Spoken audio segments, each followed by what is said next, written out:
Hey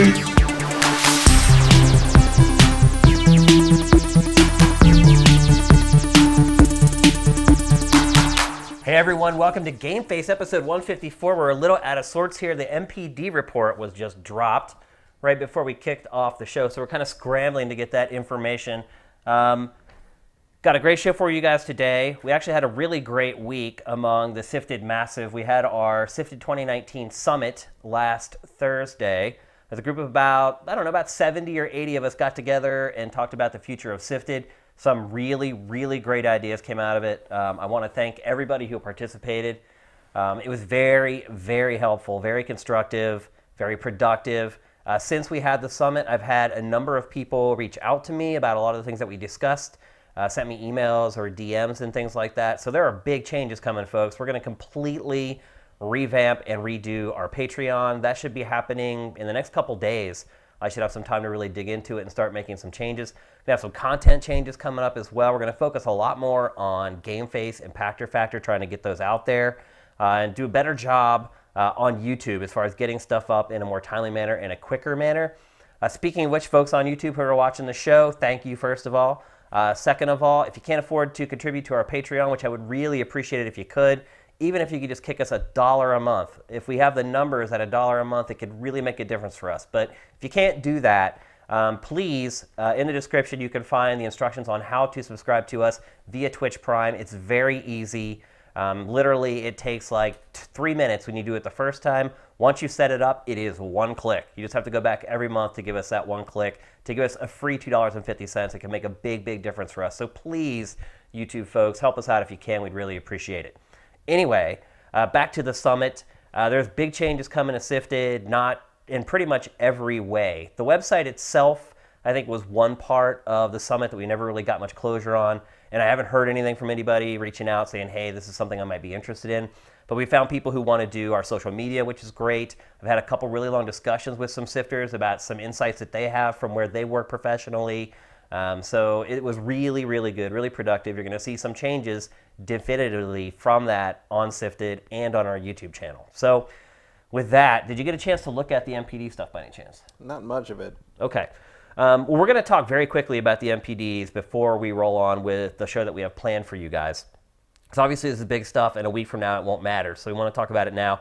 The big news, I guess, is just Switch. Switch has become the top-selling console for 2018. It also won December after winning November. I think in November, didn't it sell like PS4 and Xbox One combined? Didn't outsell them? I don't know. It definitely did that in December. I don't know about November. Yeah. And a big part of it is, one, the Switch has great software. It had Smash, it had Pokemon, so it had the software to do it. But I think also is what you're seeing, the decline of the PS4 and the Xbox One. It's like, who doesn't have one at this point that wants one? So it's kind of a perfect storm for Nintendo right now. Yeah. Well, especially because the time to get a PlayStation was Thanksgiving. Yeah. When the Spider-Man bundle hit. And when there were just tons of deals around Black Friday and things like that. And then the other part of it too is that, you know, it's a perfect vortex for Nintendo right now. They're going up. The other guys are going down, and they're meeting at that crux right there where they can continue on up while the other guys start thinking about PS5 and Xbox 2 and things like that. So Nintendo is in a perfect place right now. I guess the question is, can it keep the software coming? And if it does, it should stay on this trajectory for quite a while.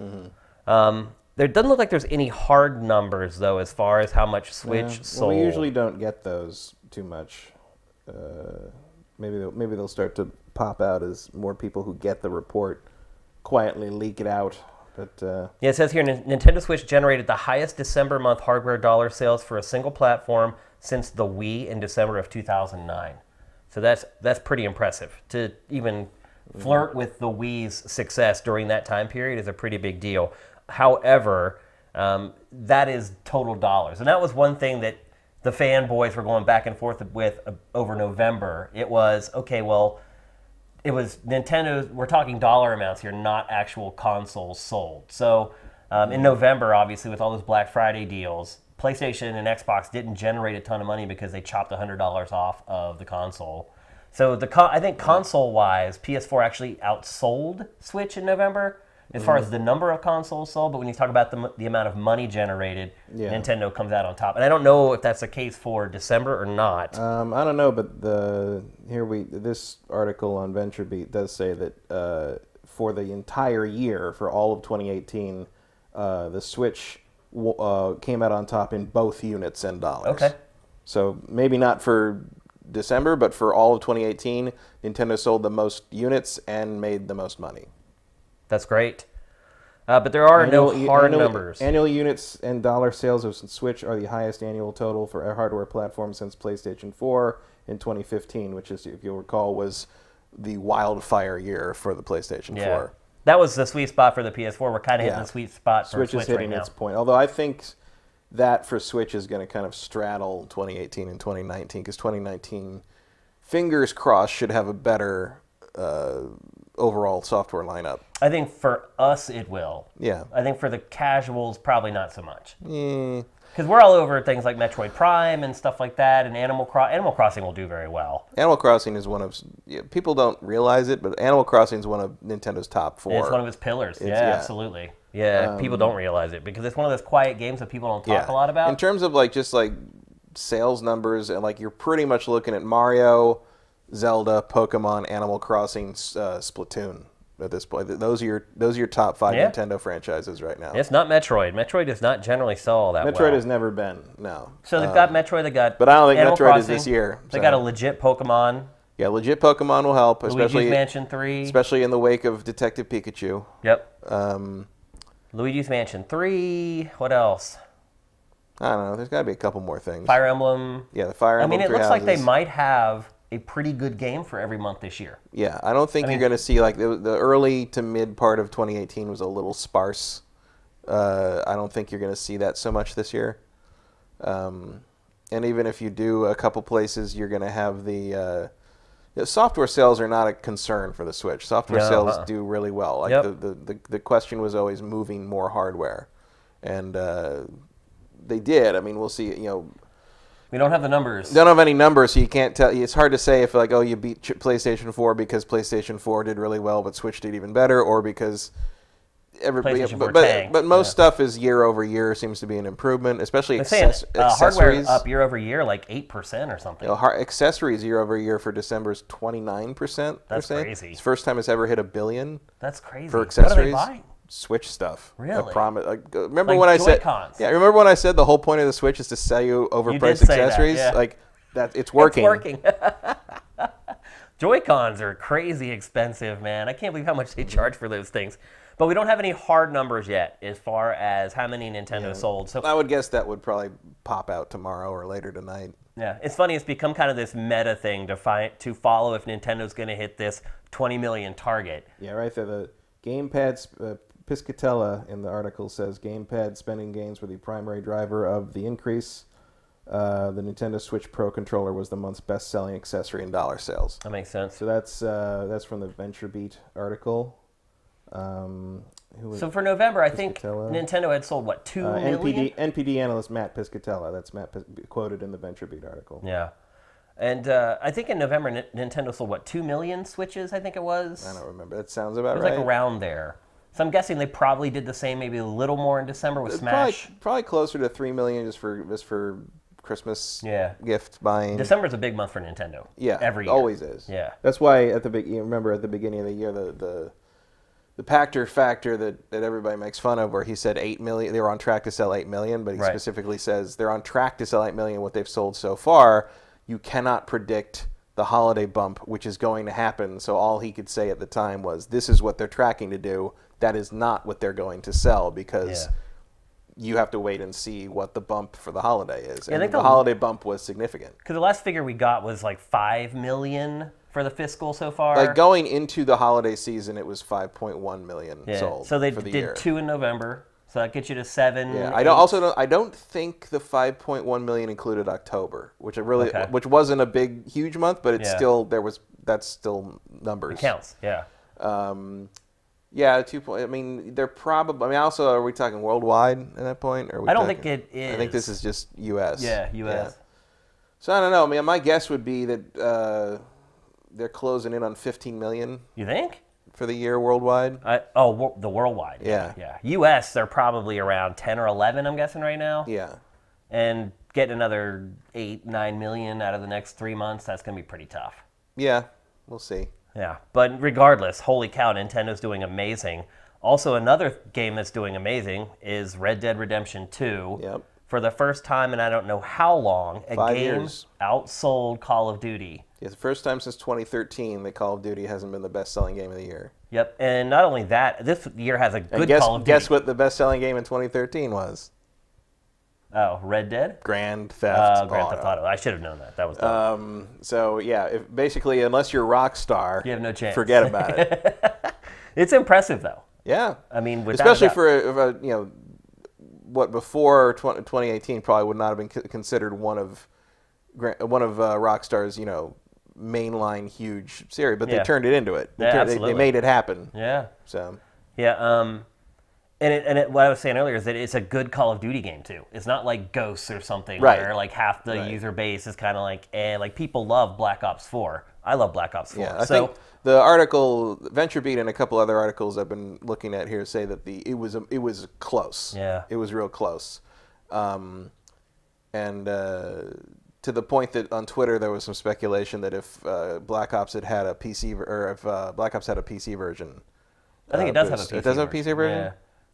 They just usually don't count those in NPDs because they don't sell box copies of. Right, because there's no physical. Yeah. So that might, who knows if you count everything. Yeah, I mean, keeping in mind that NPD never counts digital. I mean, that's just something that it never does. Which is, which makes me wonder what the actual Smash Brothers total is, because I feel like that was a pretty strong digital seller. Sure, yeah, absolutely. Because that's the kind of game you don't want to have to switch cartridges for. You want to just be able to start it up. I bought it digitally. Yeah, I think a lot of people probably did. But congratulations to Nintendo. Well deserved. They had a great lineup. And the same is probably true of Black Ops. Yeah, you're probably right. Yeah. And we rarely ever get the digital totals.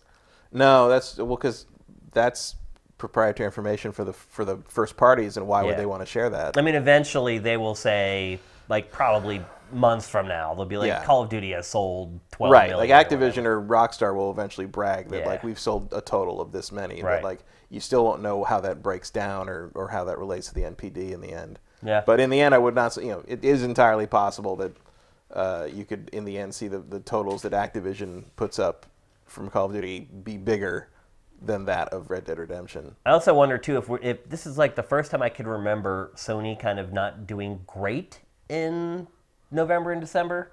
And I wonder if finally...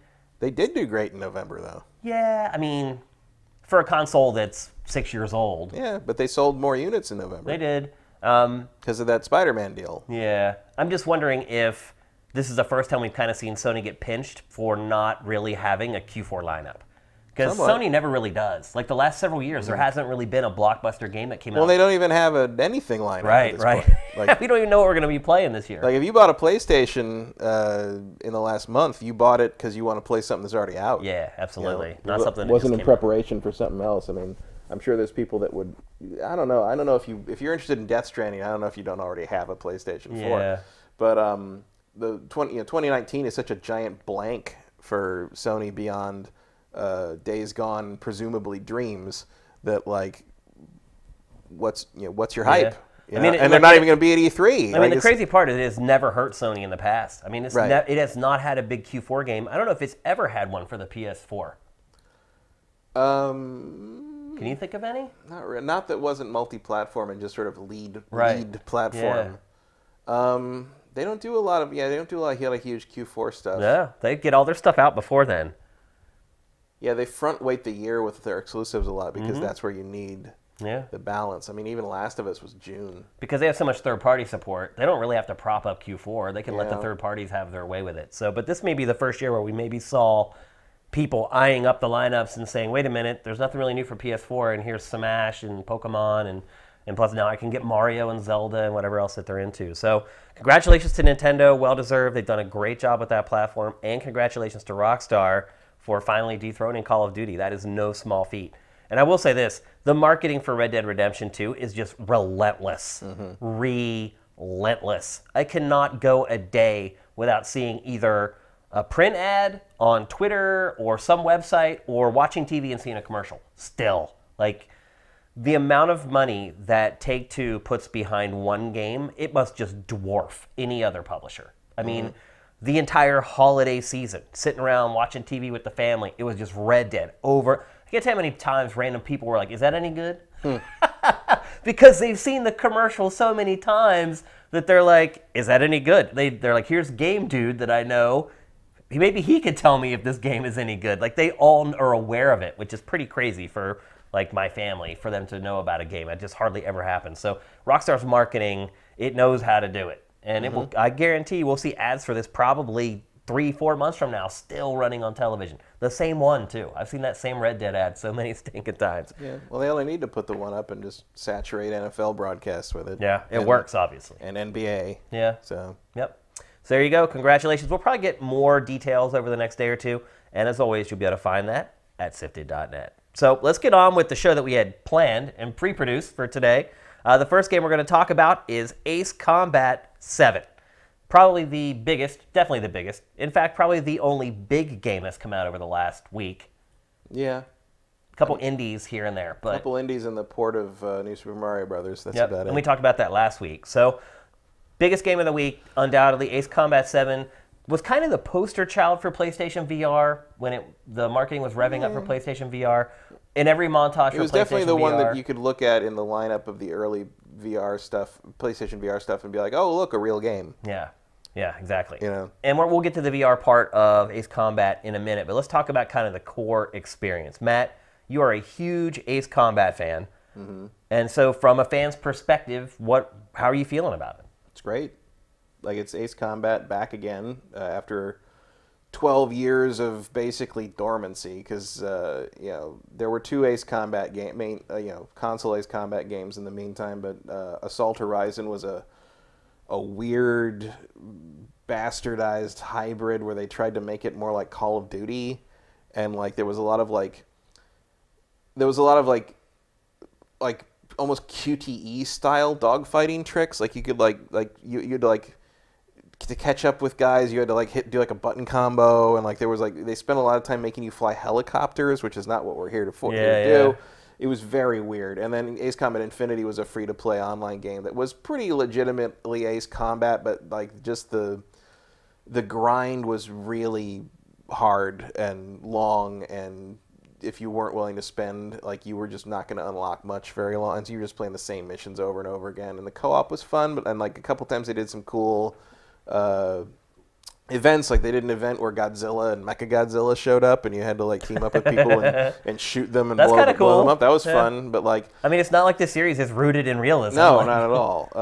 But this is the return to the classic. We have, it takes place in Strange Real, the alternate world that they've taken place in since Ace Combat 4. It covers some weird, overly melodramatic conflict between 2 nations whose names sound suspiciously similar.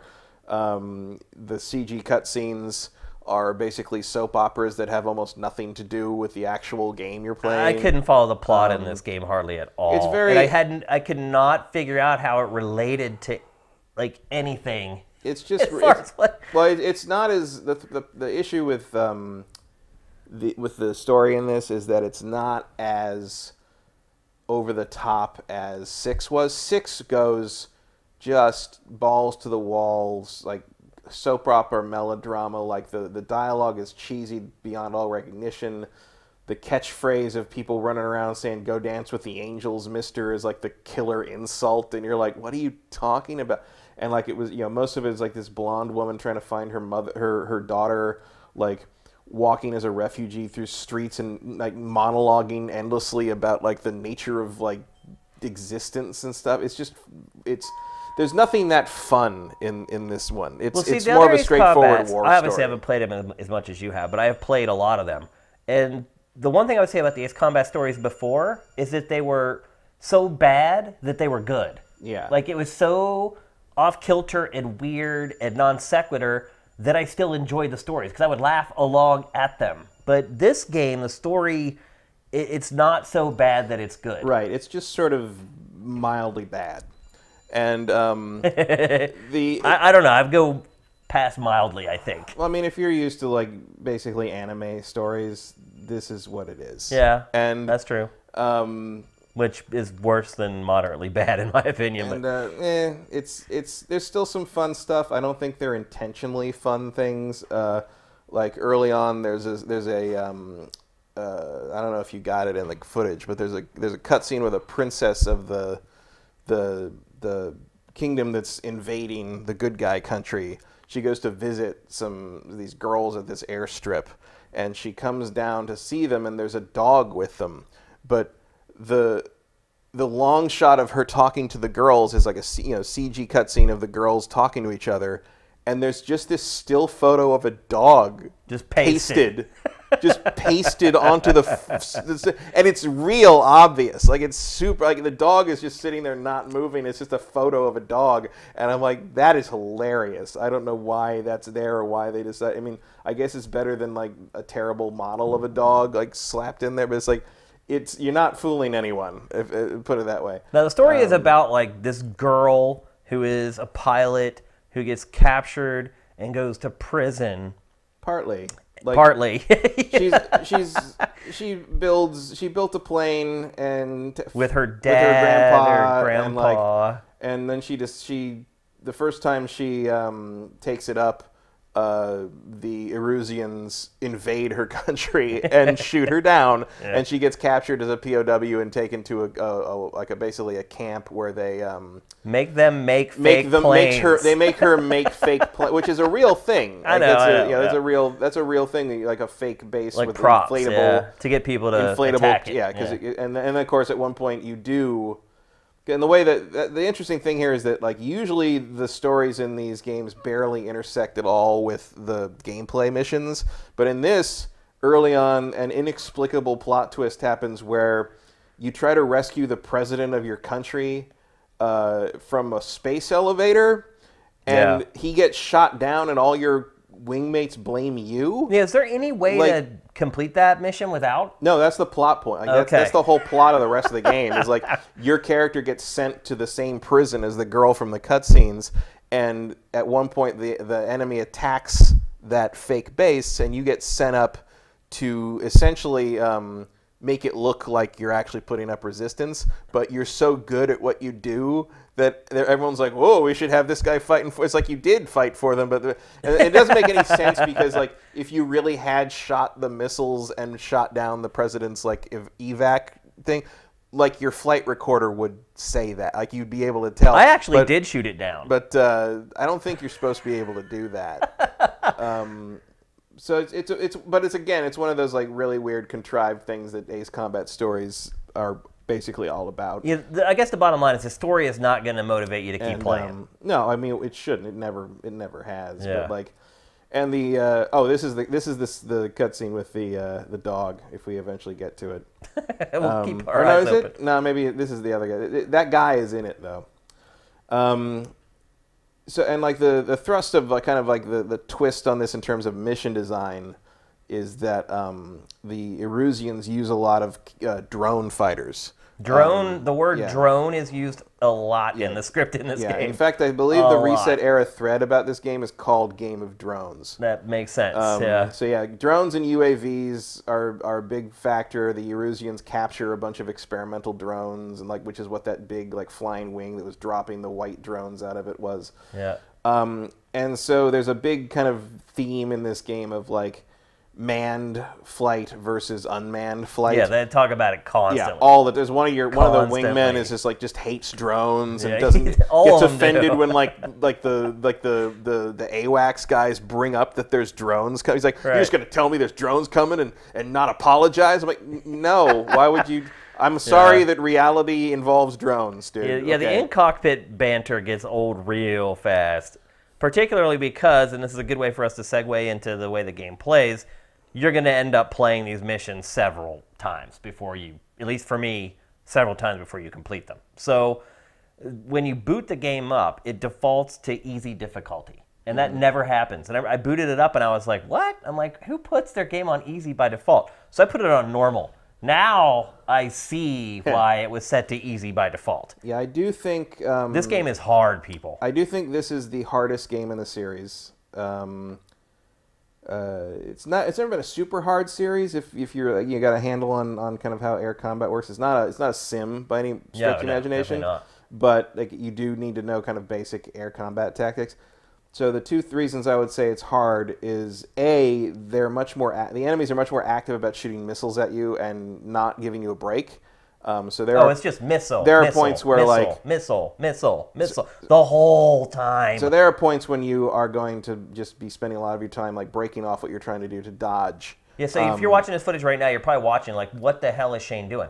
I am dodging missiles. You can't hear the audio, but when you play this game, literally, once you're engaged, until you finish the engagement, it's just missile, beep, beep, beep, missile, beep, beep, beep, missile. The other reason it's hard is it's the first game in the series that I'm aware of that does not have a training mode. Yeah, and it does a terrible job of teaching you. Like, I played the first 4 missions without ever realizing that I had to hit triangle to lock on enemies. Mm-hmm. Because the game does a terrible job of teaching you anything. It very much assumes that you've played them before, which is weird for a game that I assume is going to be one of the most widely played games in the series. For sure, I mean, just because of the nature of when it's coming out and that people have heard of it. Yeah, it's been 7 years as well since the last one came Every out. other Ace Combat has very extensive tutorial sections where it teaches you how to go up and down, and then teaches you how to, then it's a separate this tutorial. This game does teach you that. It teaches you the basics. But it doesn't even, but I'm talking about like you had separate things that taught you every individual basic thing about every individual way that the planes operate, and what this means and what that does and how to do this and how to do that. And this, you get a little yellow text thing that pops up at the top that maybe you see, maybe you don't. Yep. And I know how to do all this stuff, so it wasn't really bothering me. But like, if you've never played these games before, like I don't know how you're getting. Like, for instance, do you know how to do a high G turn? Yeah. Like, it tells you that once. It did tell me that. Like, and there is dialogue that indicates you guys know how to do a high G turn. You do that, and it's like so. But if you don't know how to do that, if you miss that, you're not dodging many missiles. Yeah. Like, that's key to dodging missiles is waiting for them to kind of get right up on you and then high G out of their way. I didn't have any problem dodging missiles at all. Like, I never even really used, like, my chaff. Like, you get 5 of them per ship or whatever. Flares are only for, like, really high. And, like, if you get later on when you're up against, like, the stealth fighters with the variable nozzles where they can, like, literally 180 in midair, then you're gonna have I've had like 5 missiles on me at once, and I'm just like, okay, I just gotta blow the flares and hope that they all go for that. And usually it works, but you don't get a lot of flares in this game. Like, 5. You get 5, and it used to get more in the old ones, as I recall.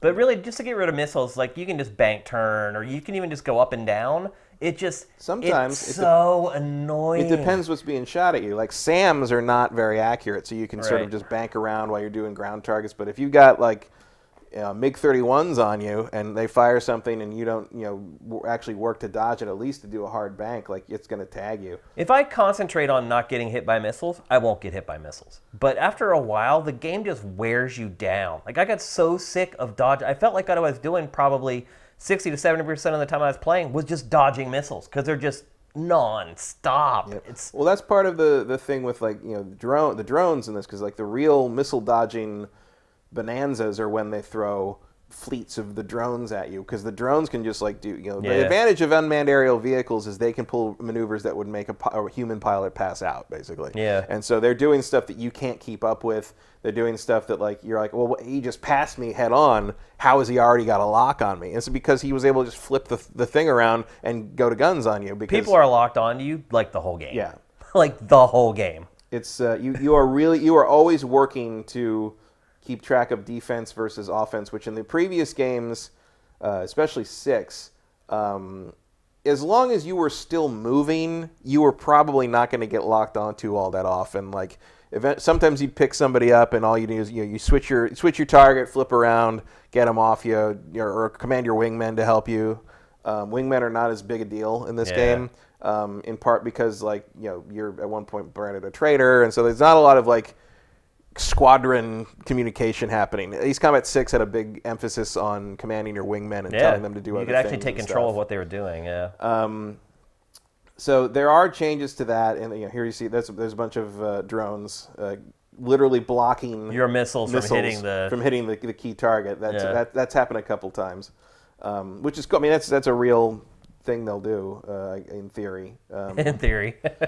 But so yeah, it's I think I like it. It's Ace Combat. I've again. enjoyed it in parts. I don't know. I'm like on mission 12, and I think you said there's 20 missions. 20 missions. Yeah. There's no way I'm going to finish this game. It's I mean, it's what I wanted. I love jet combat stuff, especially arcade with more of an arcade angle on it. So it's exactly what I wanted.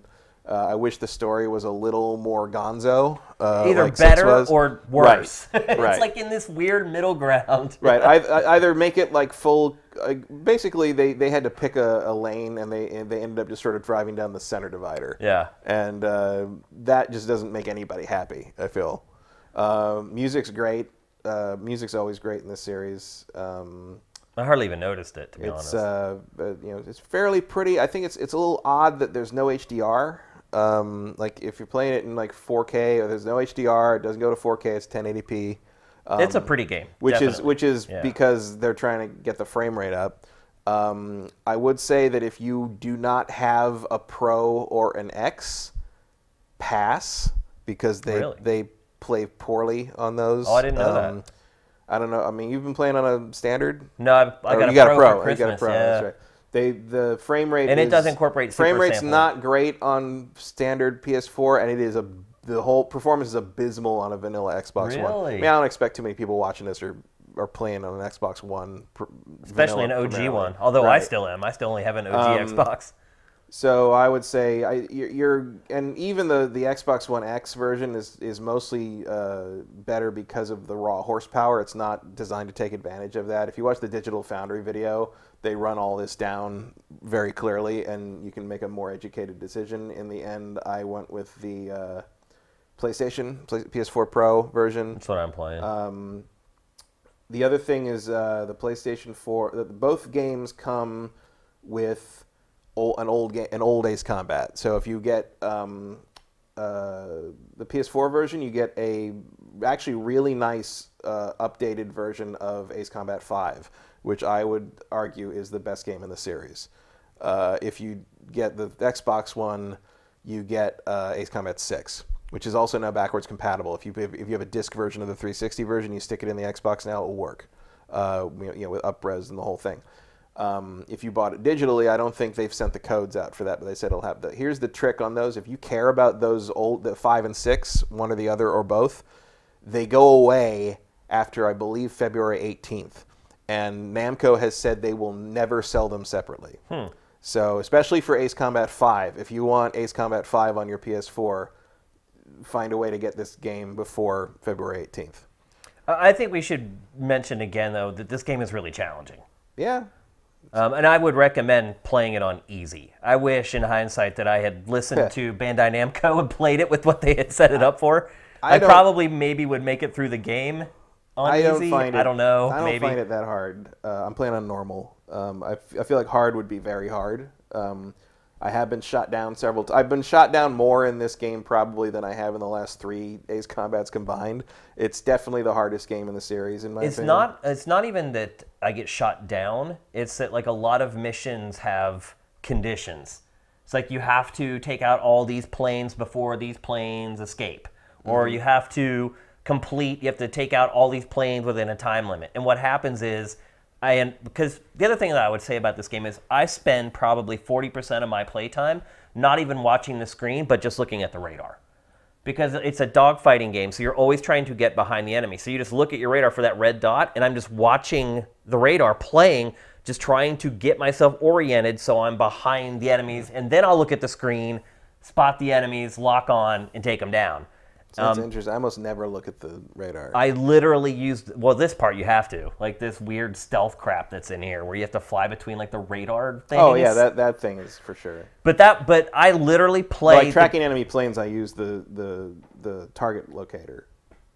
See, it took me forever to even figure out how the target. I didn't figure out till you told me because the game doesn't explain it. Like I was like, why? Because what happened was I was like, I don't understand why my missiles will never lock on. Like I've literally had this guy dead to rights for like 30 seconds. And I thought I didn't even understand what you were saying. I thought you were having range problems because the range on standard missile lock-on range in this game is like a third of what it was in the old games. Well, the reason I couched it that way was because I didn't know what was going on. Like, I was like, wait a minute, maybe my missiles just aren't locking because they don't have the range. And then I watched some crazy expert play this game on YouTube, which blew my freaking mind. Like, if you want to have some fun, play this game for a little bit, and then go watch any videos from YouTube channel, an Ace Combat fan. And this guy plays this game, it's like it's a different game. It blew my mind. And I started watching him play, and I'm like, wait a minute, like, he's locking onto ships like nothing. And that's when I texted you, and I'm like, what is going on here? I'm missing something. And sure enough, I was. And that was you needed to tap triangle, or on Xbox Y, to lock on to the ships. And once I did that, the game became, like, the mission that I was stuck on, finished first try after I found that. And then the next mission I finished in like 2 or 3 tries. But, like, after that, the missions just started becoming really challenging. And then they started repeating, like, the objectives. It's like after I did, like, my second, like, escort mission, I was like, I don't really want to do any of these anymore. And then all kind of the mission style started cycling and repeating over, and that's where I just kind of lost interest. There's only so many things planes do. Yeah, you're right. So. I mean, it's just a limitation of the subject matter. I've had some fun playing this game. I would not pay money for this game. I'm very glad that and thankful that Bandai Namco sent this to me, because if I had paid money for it, I think I would have regretted it. I don't know. I don't have enough expertise in Ace Combat like you do to say it's like the best or the worst in series history. I would say I roughly enjoyed it about as much as the other Ace Combat games that I've played. I played it for roughly about the same length as other Ace Combat games, so I guess it snared me just about as much as the other ones. I'd say it's no 5, but I would say gameplay-wise and mission-wise, it's on par with 6. The gameplay's good. Like, the controls are good. It feels right. It feels accurate. The aiming reticle makes sense. While you're actually in the dogfights, it's a fun game to play. But then things kind of start looping around, and things get increasingly difficult, more difficult, and I just kind of lost interest after a while. Like, if you're into the if you're into the plane stuff, this is and you like it's the old like Ace Combats. Jet porn. I mean, it really is. If you like the old Ace Combats, it's exactly what you're expecting, exactly what you want. Ships look great. Like, you really get a good idea. I would of the also scale. say, if you've never played this, I mean, all the footage here is captured in third person. Play it in first person. Like, this game should be played with no cockpit, but just the HUD first person. Like you're sitting on the front of the plane, basically. Pretty much, because like it makes it basically like hood cam. It's hood cam. Forza. Oh, before we move on, what about the VR stuff? Because this was obviously a big kind of the poster child for PlayStation VR early on. How is it? VR is great. The problem is there's only 3 missions and it's over in about 30 minutes. Wow! After all that, 30 minutes of content. Well, originally back in the day they said 5 to 7 missions. We ended up with 3. They're all really good. They're very different. The first one is sort of a just take off from the carrier and then dogfight a bunch of guys. The second one is basically a ground defense mission. So there's a lot of ground targets and then air targets. I hate those missions. And then the third one is you're after a particular large target in a mountainous area, and you get jumped by stealth fighters who are the hardest things in the game. And that one is just like pure dogfighting skills, which is pretty great. But they're all about 10 minutes long if you don't die. And I got shot down by the stealth fighters a couple times, so that was it. And but I mean, everything's great. Like it's not quite this. It's not the same as the mainline mission. So you can only play as an F-18.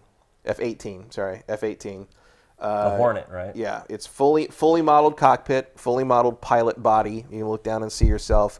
The pilot's hands operate the controls the way you're moving them, like in terms of steering with the stick, throttle, and moving his feet for yaw, like for the runners. Cool. Yeah. You can look around. There's like the lighting effects on the canopy are really good. And it uses the modern, obviously it uses the modern thing where much of the heads-up display is on the helmet. That's also a nice thing. Is like for once it doesn't feel weird to be wearing a big like heavy thing on your head because you're supposed to be wearing a big heavy wearing thing a helmet. Yeah. So it's got a really good sense of place and really good sense of like the lighting is actually a little better than I would say than the main game. Interesting. In terms of like how it's reflecting off the canopy and sort of like it's using the lighting to kind of sell the atmosphere better. Cool. And flying, it's got a really good sense of just speed and height and flight. It's great. The best part is because of the use of the HUD as part of the helmet, like, as opposed to kind of one of the frustrations when you first start playing a game like this, especially these, if you've never played before, you're trying to follow the guy you're dogfighting with, you're targeting, and he's off screen, and as soon as you turn and get him on screen, he's changed direction, you didn't know it, and now he goes right past you. Yeah, that happens all the time. In VR, you can move your head and look up and follow him with your eyes, even though the plane can't keep up. Right. So basically, you're following them like a real pilot. That's why the canopies are big bubbles in real life. Yeah. So you can look up and like follow him behind the plane, and you're basically steering your plane to like catch up to your eye line.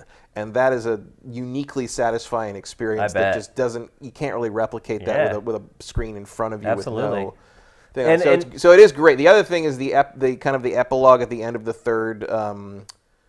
third mission hints very strongly that there's probably more coming. So you think they're going to take those other 3 or 4 missions that were supposed to be part of the game and sell them as DLC? I think they'll finish them later and sell them as DLC. Wow. Because if there's one thing Ace Combat does, it's sell you DLC.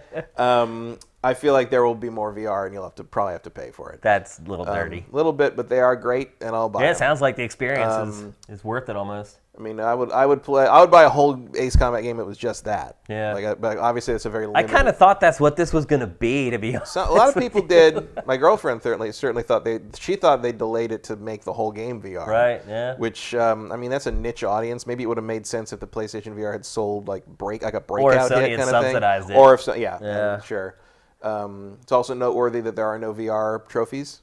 Really? Like, because they don't want to lock people that don't have a PlayStation VR out of getting the platinum, even though you're never getting the platinum because holy crap, some of those trophies. I'm like, nope, I'm not getting that. Not getting. Just finishing this game, I think, on normal or higher is an accomplishment. Like, let alone getting all the trophies. And it is I don't know about the motion sensitive among us. I'm scared. I won't even put the helmet on, man. I think as soon as it just starts, I'll just barf. Like, I don't know. Like there were, I mean, a couple times in the really intense dogfights where it was just spinning constantly. I was just like, oh, that's a lot. Let's slow it down a little bit.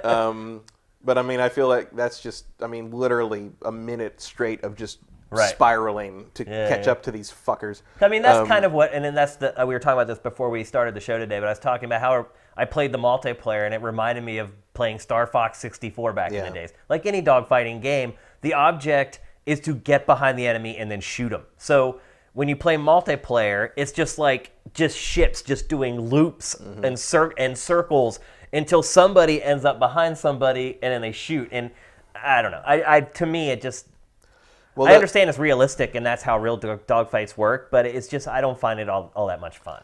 I always felt like I was lucky. Like when I would get a kill, it's like I'd do a loop and I'd come down and somebody be there. And I'd be like, oh, wow, it finally worked out. I'd fire my missile and get a kill. Like I just never felt like it had that much to do with how good I was or how bad other players were. Really, and that's like one of the things I like so much about Ace Combat is how much you, like if you know about how to dogfight properly, like you can tear shit up. Like and it's even more true in the VR mode. I mean, I am honestly like. Is there an online mode for the VR stuff? No. I am honestly very tempted to. That might be something that they add for free.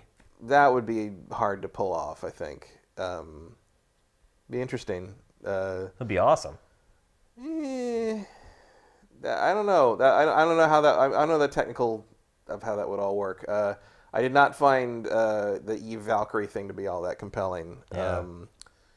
Part of the cool thing about the VR missions in this is that clearly they're designed to be VR missions. So there are sort of sections, especially when you're first taking off in the second mission, that are designed to be like kind of like almost cinemas, like you're the like an experience. Yeah, like the base is under attack, and like you've got bombers crashing, being shot down in front of you as and you're trying to get that whole sense of scale from it. And, So there's a lot of that. I mean, but also that's just me not giving a shit about multiplayer for any reason whatsoever. I have played a fair amount of the multiplayer in this one, just because you get massive, because you share. The money you get to unlock new planes and unlock new parts. We didn't even talk about the jet tree, actually. The aircraft tree is taken directly from Ace Combat Infinity, the free-to-play game, with a lot less grind. Like, although there is a trophy for getting 40 million MBP or whatever they call it, which is like right now I'm at like 2. Is that the platinum? No, the platinum is everything, but like. Oh, right. But like there's. But is that like a gold trophy? Probably. There's a trophy for getting 4 million, and there's a trophy for getting 40 million. Jeez. 40 million would Not basically be like happening for play me. 6 months of multiplayer or something.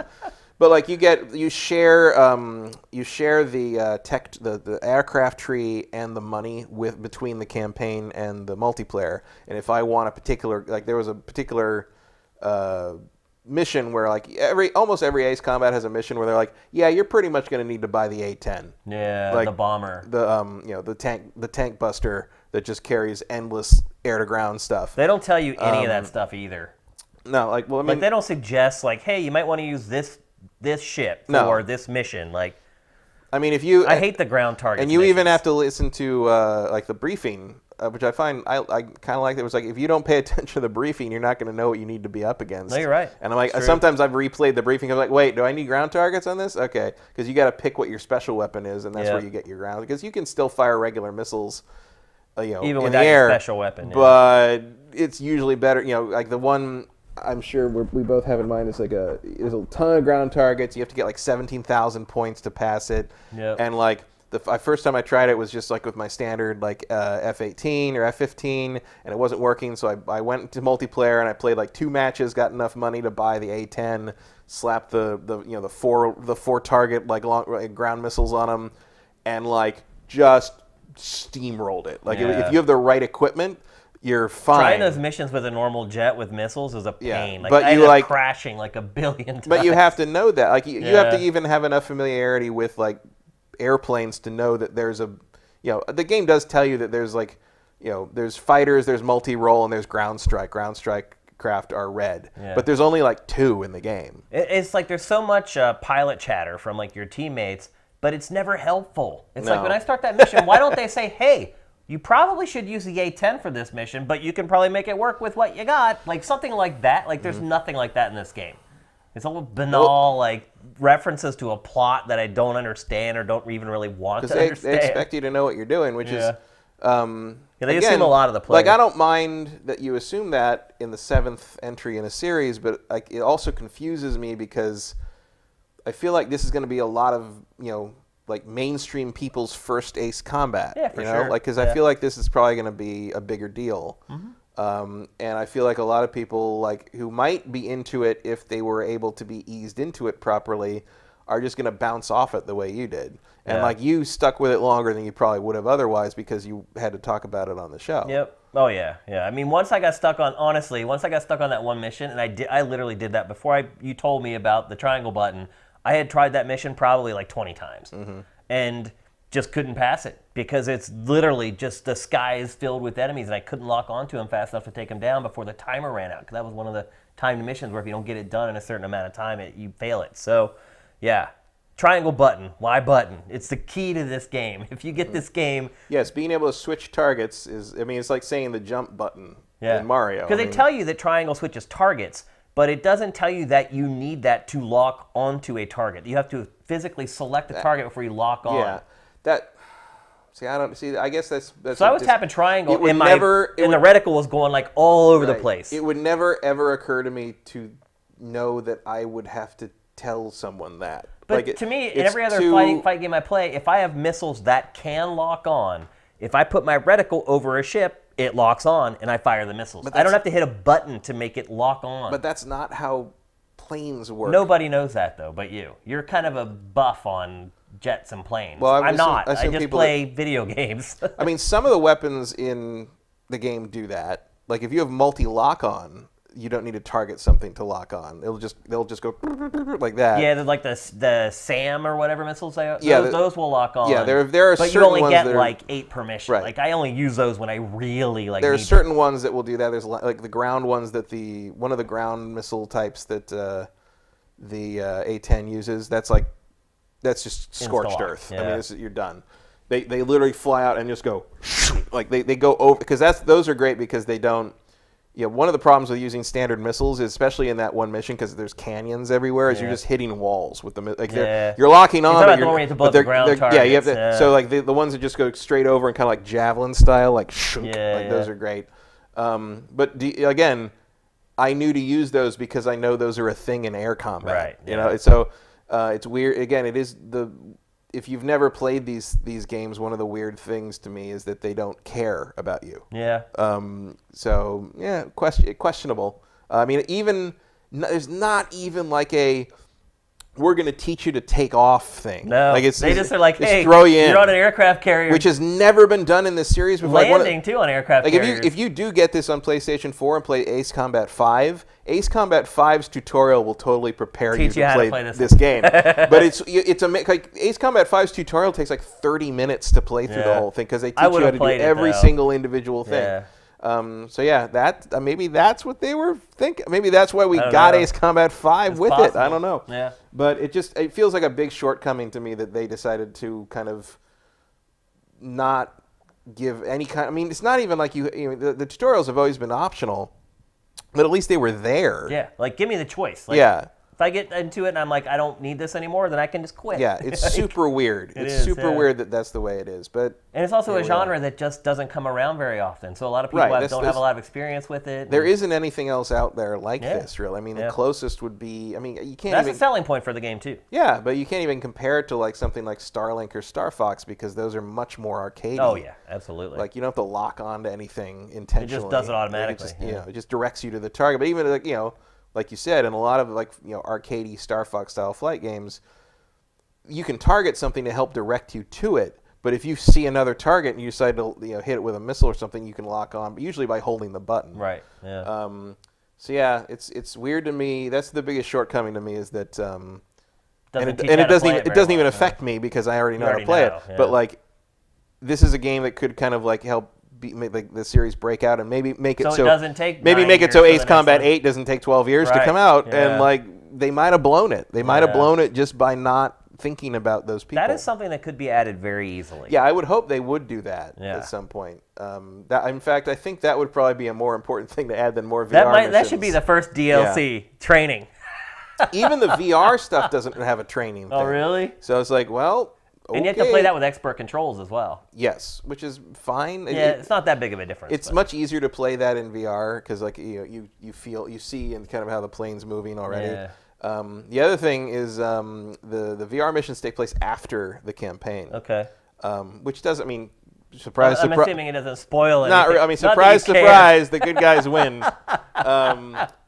But like basically, like there's still like rebel elements of the bad guy country that's like that are like raiding your side, and like so you go up to kind of intercept them, and that's how that starts. But it's implied at the end of the third mission that like we may have seen a brand new phase start in the war, a new war. I'm like, okay, well, a virtual war that's now reality. It's just like, I mean, that's about the level of writing in this game. It is, yeah. It comes down to it. Yeah. And the VR missions are actually a little worse in terms of chatter because the chatter seems a little more like literally translated from Japanese, where you've got like guys saying like it's an honor to be up here flying with a real hero. I'm like, no pilot would ever say that. It's just not it sounds like Gundam dialogue basically, which is just not how pilots talk. But so there you go, two different perspectives. One from a fan who's enjoying it a great deal.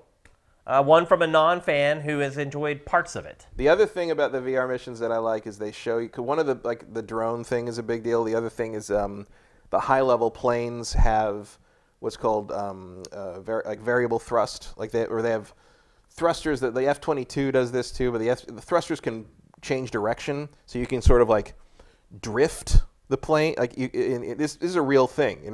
Like you can literally flip the plane, and like the limitation is pretty much the airframe and whether you're going to pass out. But there's moments in playing the campaign where you're like, how did they turn around that fast? With the VR, you can follow them with your eyes better, and you can see them do these crazy midair 180 turns that let them like go to guns on you right away from like this crazy like angle right after passing you. And it makes me think the fact that drones and that kind of maneuvering is such a big deal in terms of the high-level stuff in the campaign. Like, and the fact that it's so annoying when it's not in the VR mode makes me think like the VR had to be a bigger part of this in the original plans. I think it had to be. They wouldn't have marketed it the way that they did initially. It's I think there's stuff behind the scenes there we may never know. Or we'll see it as DLC.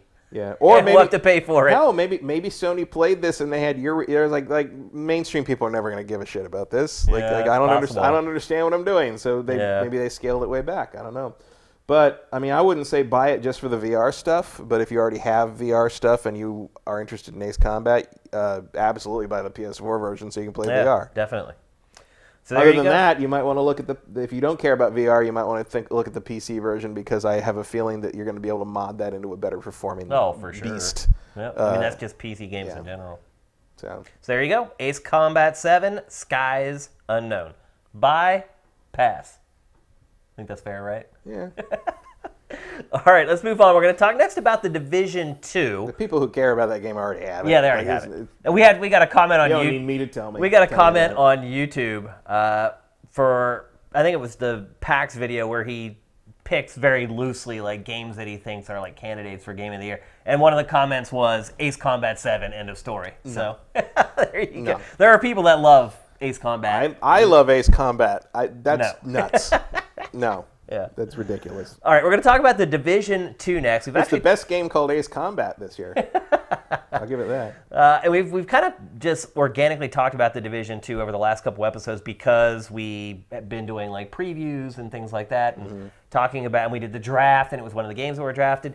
But unfortunately, Ubisoft had a big media push for The Division 2 last week, and I think it was probably unpleasantly surprised to find that was the day that Mortal Kombat was also being unveiled.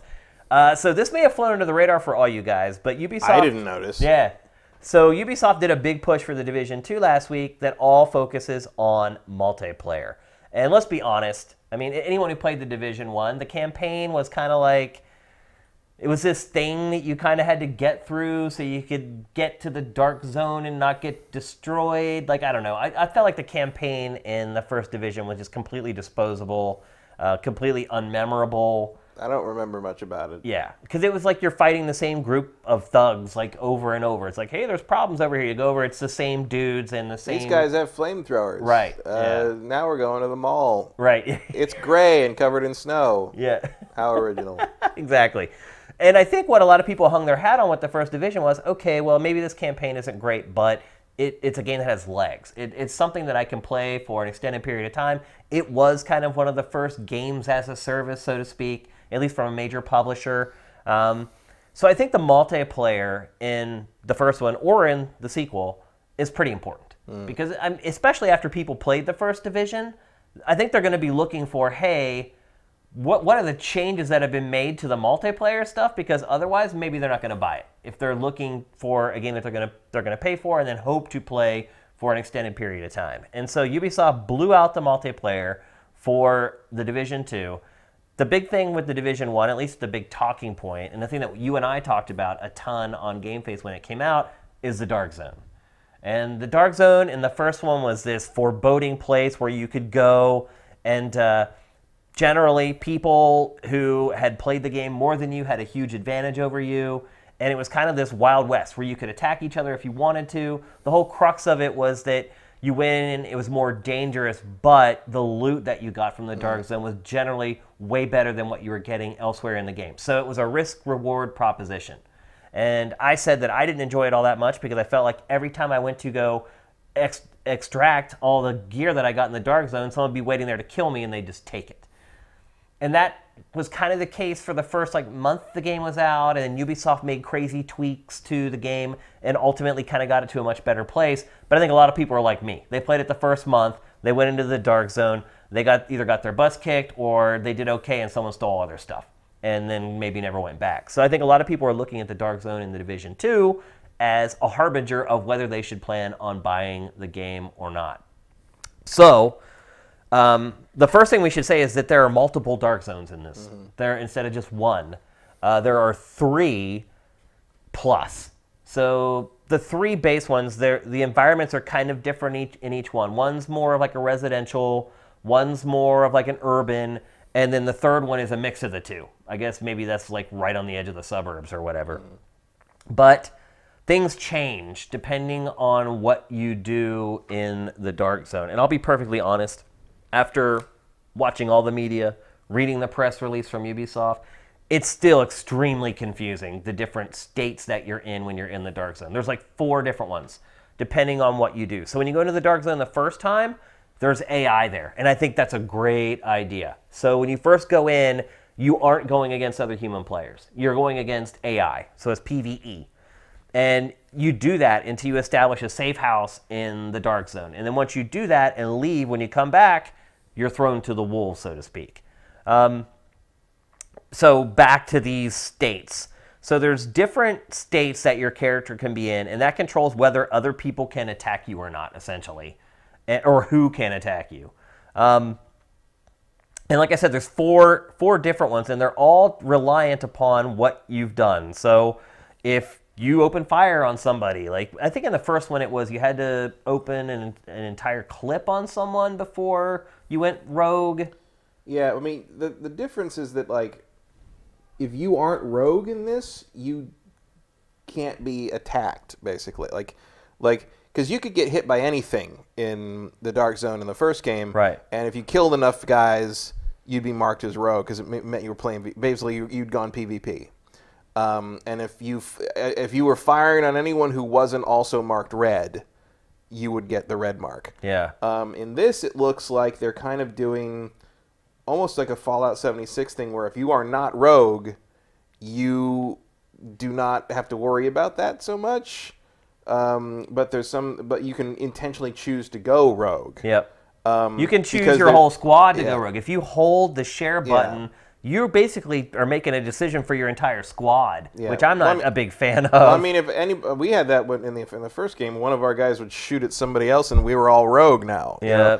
And then there's also other things where, like, there's drops, there's the airdrops.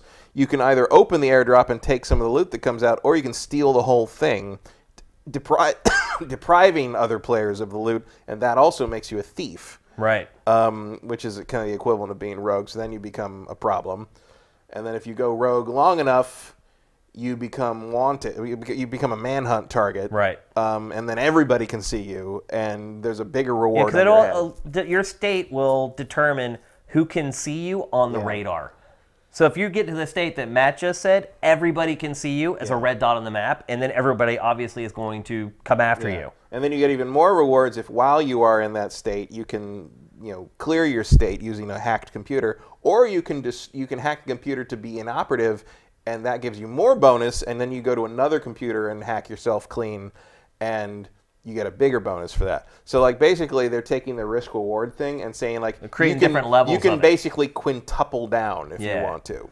And it is all risk reward. So the higher your level, your warning level, your rogue level, the better gear you get too.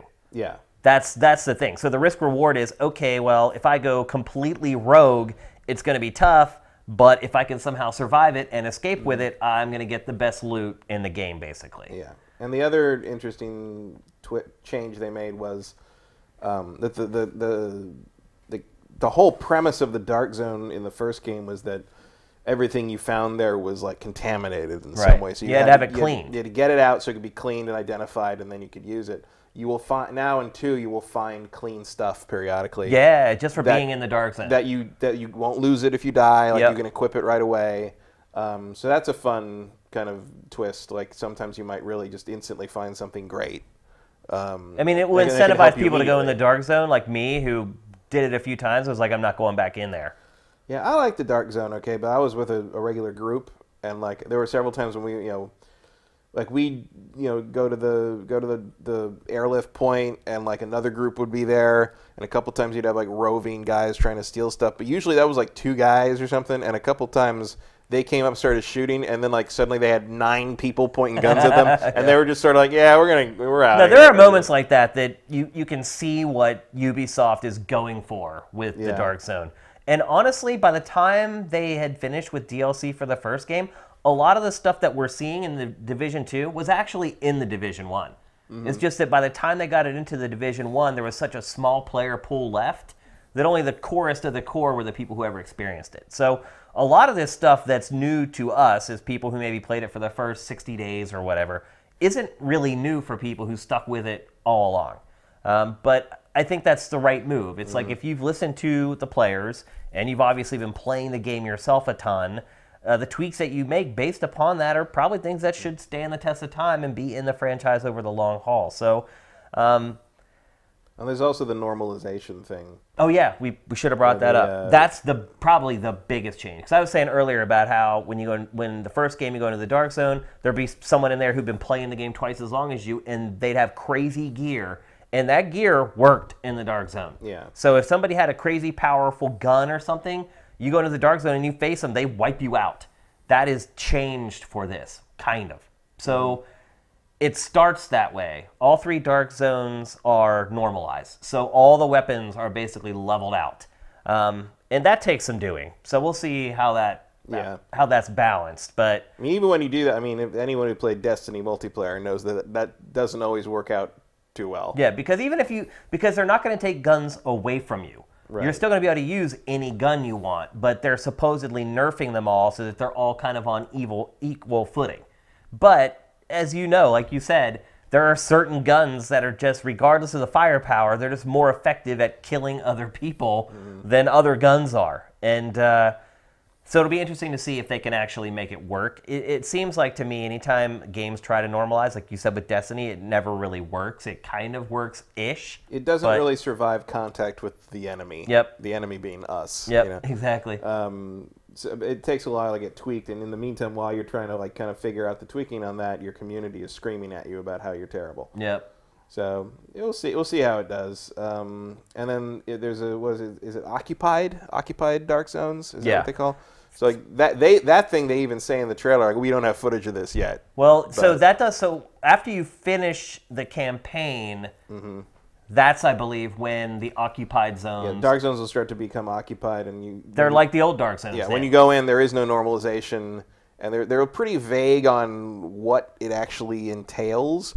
But basically, the normalization goes away. Gear means what it means. It's basically the old Dark Zone. And like that's where the rewards are the biggest. It seems to be like their intended like real end game is playing occupied Dark Zone, where you get the real good. But the other thing that kind of concerns me though is you already have the best players going into the occupied Dark Zone, where they are going to get loot and gear that is better than all the other loot, and it's like this self-perpetuating cycle of making the rich richer, basically. Well, welcome to MMOs. It's like capitalism in a video game, basically. The rich keep getting richer and the poor keep getting poorer.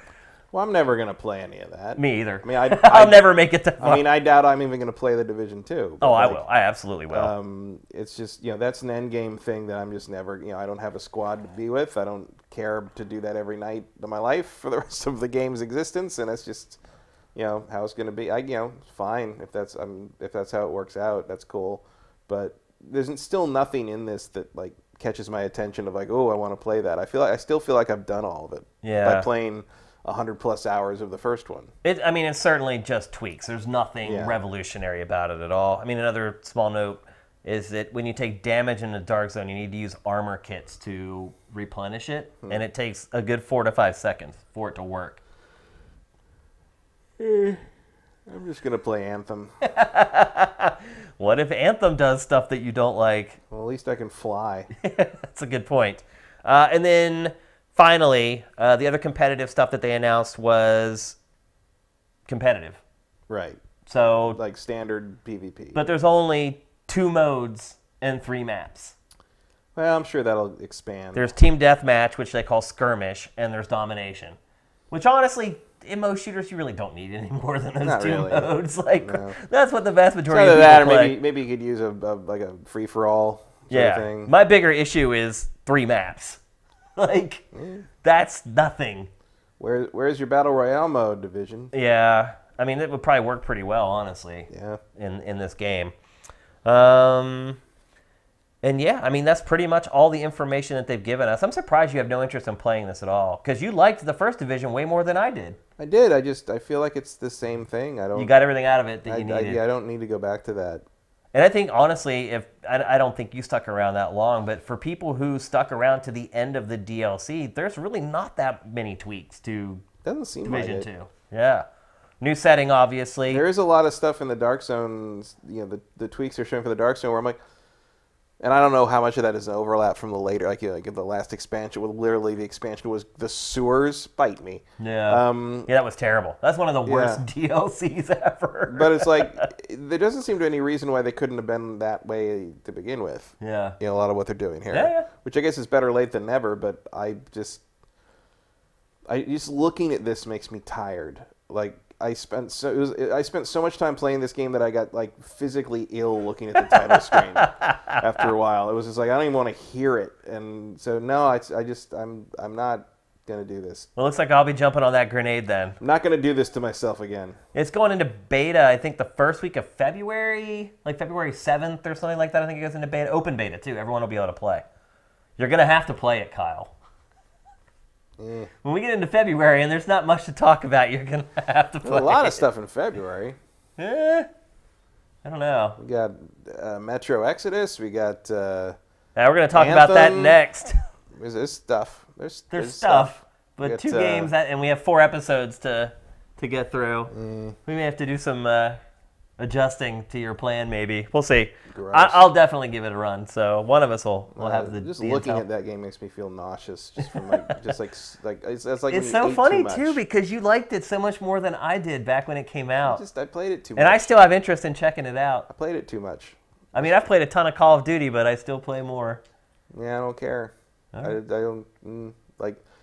It's just the same old. And if I really wanted to play something like that, I just put Ghost Recon in again. It looks the same as every other damn Tom Clancy thing they make. Yeah, I mean that's probably by design. Yeah, it's a brand. But maybe if I had some kind of attachment to Washington D.C. as a location, but like no, just. Have you ever been to Washington D.C.? No. Never. Wow. You should go to the Smithsonian. It's pretty amazing. That is where I would go. Yep. That's definitely it's worth a trip. I feel like that's probably not in this game though. I mean, if it is, you're not looking at the dinosaur fossils too closely. Yeah, I mean it's pretty accurate, roughly accurate depiction of DC. It looks like DC if you spend any amount of time there. They've done a good job of just the overall look of the environment. It's like I see it and I'm like, yeah, that looks like DC to me. So, yeah, it's coming out pretty soon, like April, I think. Sounds about right. No, March. It's March. Yeah, it's coming in March. So we only got a couple months to go, and like I said, the beta's coming next month, so we'll all be able to give it a go and share our experiences. So let's move on. We're going to talk next about Metro Exodus, another game that has been in the show for the last few episodes just because of all the pre-2019 stuff we've been doing. Previews, the first hands-on previews ever of Metro Exodus also came out late last week. Did you check any of those out? I didn't even know they happened. Yeah. Again, everything got overshadowed by Mortal Kombat MK11. Mortal Kombat just sort of owned the cycle. And deservedly so. And we're going to get to that next. But yeah, so they did a big preview blowout for Metro Exodus. And so remember when you drafted Metro Exodus on your team, and I was like, that the studio doesn't have a great history. A lot of the games are really buggy and have all these kind of weird, quirky issues. Well, pretty much every preview that was published of this game talked about that stuff. Yeah. Not about how it used to be there, that it's still in this one. Well, it's their first open world. And if you think about previews, especially in 2019, back in the game trailers days, we would offer criticism in previews. We would always sort of disqualify it by saying the game's not done, it could be fixed. But we would point out issues in previews. That hardly ever happens anymore. But with this game, people didn't seem to be too nervous about holding back at all. IGN's video preview of this game was very discouraging. I mean, literally, like they start the whole thing off with like a list of like 25 complaints that they found playing it. So I'm pretty concerned at this point. And so this is a footage that's been officially released. Watching this footage, I'm a little concerned. It's like if you remember the debut, it was high action, high octane, really intense. I don't know. Is this doing it for you? What you're seeing? I mean, not so much. Yeah. Yeah. It looks like Metro. Yeah, I guess. Like particularly the outdoor, like desert environment. That is so not Metro though. This part is when you're down in the dark and you're using your flashlight and your goggles are fogging up and there's lint on your goggles. Like that's Metro to me. being out in the desert with these weird creatures coming up from the dirt, though, I don't know if well, I mean, you're traveling across sort of the steppes. That's pretty much where you are. I mean, to some degree, yeah. On the other hand, it's sort of like, well, I'm glad they're not in the frickin' metro system again because we've done that. Yeah. At the same time, like the setting sort of feels like, what if we made Rage 2 boring? Yeah. That's a good way to put it, actually. Like even the guys you're fighting here kind of look like the weird, like the mutant guys from Rage. Yeah, I mean, they just look so generic. And the creature design was one of the best things about the debut of this game. Well, remember how terrifying those creatures were? Well, I'm sure they'll still be in there. I mean, there's a lot of weird creatures in the Metro. Like these guys are just like sort of fodder. Mutant, yeah. But like you're not looking at the demons or the dark ones or anything like that here. I'm sure that stuff's still in there. It's a weird choice to make this your big because like you can't do the whole it could be fixed thing in the previous because this game's 3 weeks out. It is, yeah. Like they're playing basically a final build. And I mean, and IGN wasn't alone, although I would say IGN was probably the most critical, which is very rare. So it looks like this may have been a poor draft choice, but we'll see. I don't know. I don't know if that's true or not. When did you draft it? What? It was like your 7th or 8th pick? Oh, it's your 5th. Oh. In there. It's in the middle. Once the draft is done, it doesn't really matter where you drafted a game. I mean, they're your 10 games, and that's that. So it doesn't matter where you got it? Not really. That's rough. I mean, the way those guys got out of that. Yeah, I mean, I don't know. I've watched a ton of footage of this game in the last week, and I've just been pretty much turned off by all of it. Yeah, I'll still play it just because like I'm interested in the setting and sort of the world. Like I like the Metro games to some degree. I've never been a super fan of the. It is funny how you pointed out though that the Metro name comes from like the subway, right? And now it's just the name. Like I mean that's true of the books too. I mean they did. I think 3 or 4 books, and they eventually got out of the. Well, yeah, you can't spend 5 years just wandering around subway tunnels, like. But it's the name of the franchise. Yeah. So. I mean, one thing I would say is it looks like the gun customization and stuff like that is something that's a little different, a little more robust than most shooters. The gun porn is still in play, no doubt there. I'm interested about the survival elements because that was. How about that animation right there, where he just went from crouch to standing up in one frame? I mean, at the same time, it's like we whine about how there's no B tier games anymore. We do. Well, this is what they look like. That's a good point. Except the problem is this is going to sell for $59.99 and not $39.99. Yeah, well, so did all the B tier games back in the day. No. I mean, PS2, toward like the last 3 years of the PS2 era, all the B games were like $29.99, $39.99. Eventually, but most of the existence of video games, there was no difference between the cost That's true. Of a B-lister and an A-lister. That's part of the deal.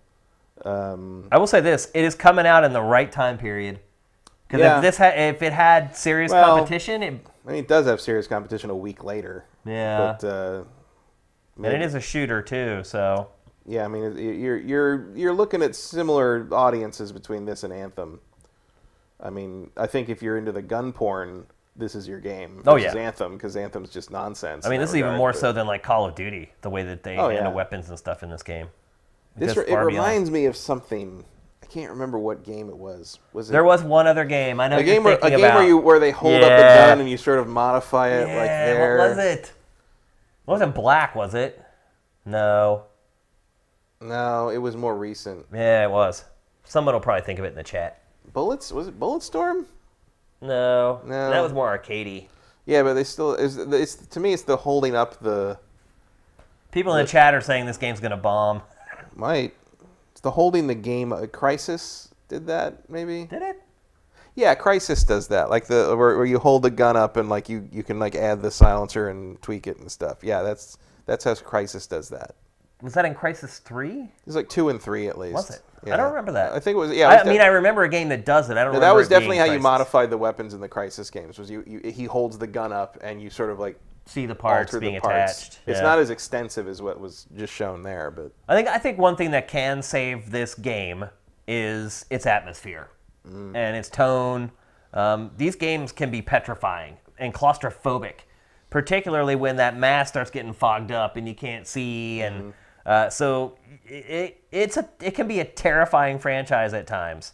And hopefully we see more stuff like this than the stuff that we saw a little earlier in the sort of arid, like, desert environment. Yeah, I wonder if that was just a poor choice of, demo slice there. You wonder? Like, It definitely was. Well, in comparison to what else you could do, I mean, I can see why you'd kind of think that if you'd been working on these games for a long time, because it's like... Let's show the outdoor You want to show the thing that doesn't look like the other Right. games. Yeah. But, like, that was Probably maybe not a wise choice. But it is an open world game, so we kind of needed to see what the open world was like. And I just feel like, I realized that old trailer that was so impressive, the big reveal was not as, it wasn't a real time sort of like thing that would exist in the game as real gameplay, which is what you want to show at this point. Yeah. But it was like it felt like a more comprehensive kind of vertical slice of what you're expecting. Well, when you watch that, it looked more like a Call of Duty campaign. Something where that is definitely not what this is going to be. Absolutely not. Yeah, and it may be a little bit of misrepresentation, but it's your debut trailer. You got to get people on board. I can kind of understand why they would do that, but yeah, I don't know. It's not looking too good for Metro Exodus right now. We'll see. They have 3 weeks to turn it around, Matt. Yeah. You get a lot done in 3 weeks on a video game.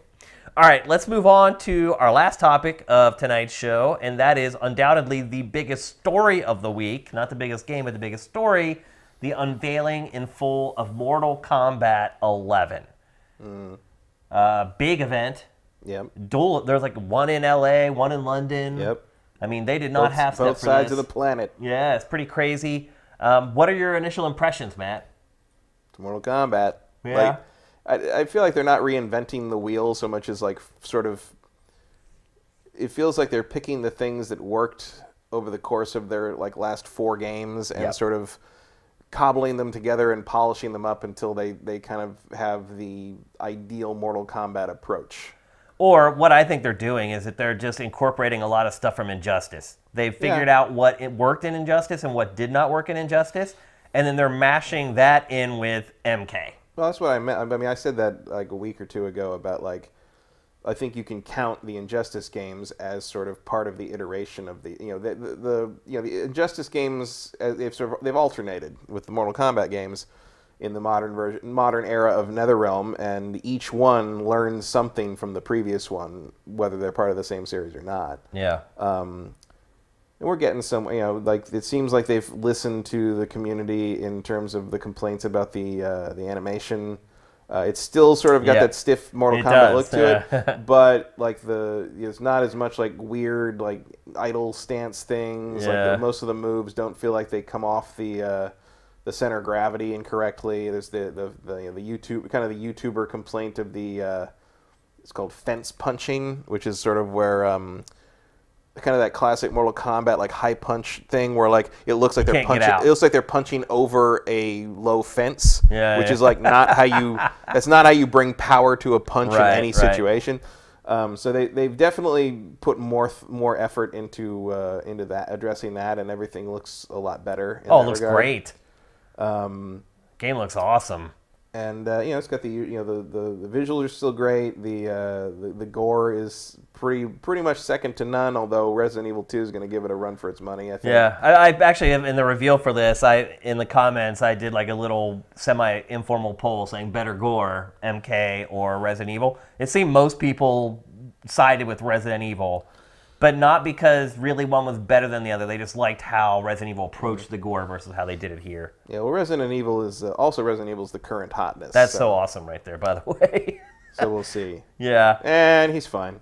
Yeah, the spike just went right through his eyeball. Like, the X-ray on moves the back are of his head. Pretty ridiculous. Yeah. I mean, it is really gory. But the one thing I would say that I like about this Mortal Kombat is that it's bringing back the humor a little bit. Like, Mortal Kombat X to me was just almost too much. I mean, maybe I'm getting, like, old and squeamish or whatever, but, like, remember we had that montage of fatalities from Mortal Kombat, and, like, it bothered me. Like, we watched them, and I was like... I think you're getting old. I don't see much difference here. I don't know. I think there's a more tongue-in-cheek, like, they're comedic, like, there's a lot more, like, one-liners and quips in this than there was in MKX. That I think they are taking from Injustice 2, and one of the things Injustice 2 did really well was the personality of the characters interacting with each other. Yeah. Not just because of what they'd say, but what they'd say to each other. Like the fact that Injustice 2 had a ridiculous amount of character-specific one-to-one dialogue. Yeah, like before fights, after fights. Yeah, and just like individual things that they'd say to just those characters, right. And it hinged on the relationship those characters had with each other outside of the game, and it was very well done. So I think they are doing that in this. Like there's not quite the rich tapestry of an 80-year-old comic book universe to draw from, but clearly it's funny to say rich tapestry when talking about Yeah. Mortal Kombat. But clearly there's enough lore that you can make, like, Scorpion is not going to say the same thing to Kano that he would to Sub-Zero. Yeah. I don't think we've seen Kano be in this as a playable character yet, but yeah. Well, they've only announced like 12 characters at this point. It's like 24 total, and I think we know half of them. Yeah, Baraka's back, Yeah. which is a big deal. Fans have been asking for him for a long time. Bone Claws this time. Yeah. And there's a brand new female boss named Korinka, which is she's like the main bad guy from the story mode. There is a story mode that I'm assuming is going to be just like Injustice, which means it should be freaking awesome. And then we were seeing earlier the character variations. So that's something that's been brought in from Injustice. There are 3 presets per character that NetherRealm creates. And then those presets will work fine for competitive play, online play. They're supposed to be normalized, like we were talking about. And like with those are also taken. Division 2. Those are actually taken from the earlier Mortal Kombats, where they had everybody had different weapon choices, and then the PlayStation 2 original Xbox generation that everybody would prefer didn't happen. Those are bad games. They were bad, yeah. That's where NetherRealm kind of lost its way. But they've learned a lot, and I mean, people were a little uncomfortable that kind of thing was coming back for Injustice 2. They was like, oh, I don't know, 3 versions of everybody, but they pulled it off. So. And then you'll also be able to buy cosmetics. They're saying all the DLC is supposed to be just cosmetic, but people are concerned because there was kind of the ability to buy upgrades for characters in Injustice that actually made the characters better. Yeah, but I don't think that worked in competitive. It doesn't. And that's what they're saying. Those 3 variations that they created will be playable in competitive play. But the stuff that you do on your own will not be. Yeah, that stuff may actually help your character be more powerful. Yeah, well, but like you can use it for because look, if you really want a preview of this game, play Injustice 2. Yeah, like there will be. I guarantee you, there will be that like kind of mission mode that Injustice 2 that it had that like every week they change it up. It was almost like a mobile game. They already announced it. Yeah. So it's like it's called all that stuff is going to be very similar, and like that's the stuff where you can use the things you can get to power up the character. That's where you'll use those because nobody cares because it's all sort of community versus environment. Right. And they said environmental stuff is going to be a much bigger deal. Again, something that comes from Injustice. That was kind of one of its hallmarks early on. As you mentioned, you're talking about the mode where things come online for a certain period of time. That's called the tower mode. There's going to be 2 different towers in this game. There's going to be the Tower of Time and then Classic Towers. And like you said, they're basically challenges that you get that may only be available for like 2 hours or 2 days or a week. And so it's kind of a way to keep people engaged with the game and always coming back to see, hey, what's the new tower challenge for today or whatever. I think the concern is pay-to-win DLC, though, with the variation stuff. But again, as long as they don't allow them in pure competitive play, then it shouldn't be a problem. Yeah, you're not going to see that in online versus. It doesn't matter. Yeah. And I don't think anybody minds having an edge on the kind of the tower stuff. That's just a feeling of growth. Yep. There's a brand new mode called Conquer with a K that they have not announced any information on. Information's supposed to come out regarding that in like 2 weeks or something like that. The biggest change that we haven't talked about, though, is the change to how the meters work. Yeah. They've split them. So it used to be that you had 1 meter that you use for both your offense and your defense. Yeah. That was one of and I remember the first Mortal Kombat, the 9, the Return, basically.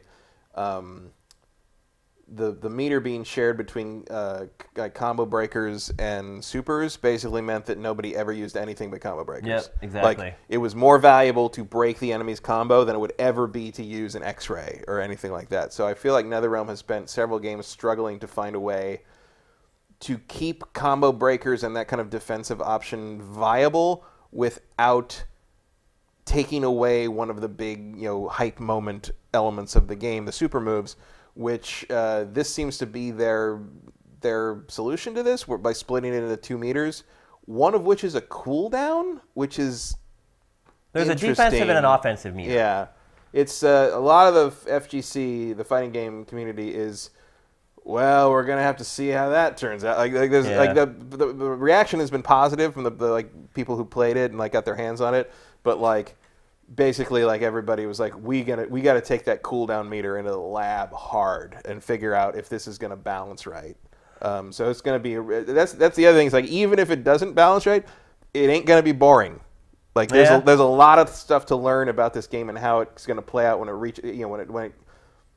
it hits contact with the competitive community, and that makes it already a more interesting prospect than Injustice 2 was in a lot of ways. They have made some slight compromises for more casual players. For instance, combos are a lot easier to pull off now, which may anger really good players, but chaining combos together has not been changed. So the really good players will be able to use quirks of the combat to still do stuff that casuals could never dream of. So I think it'll be all right.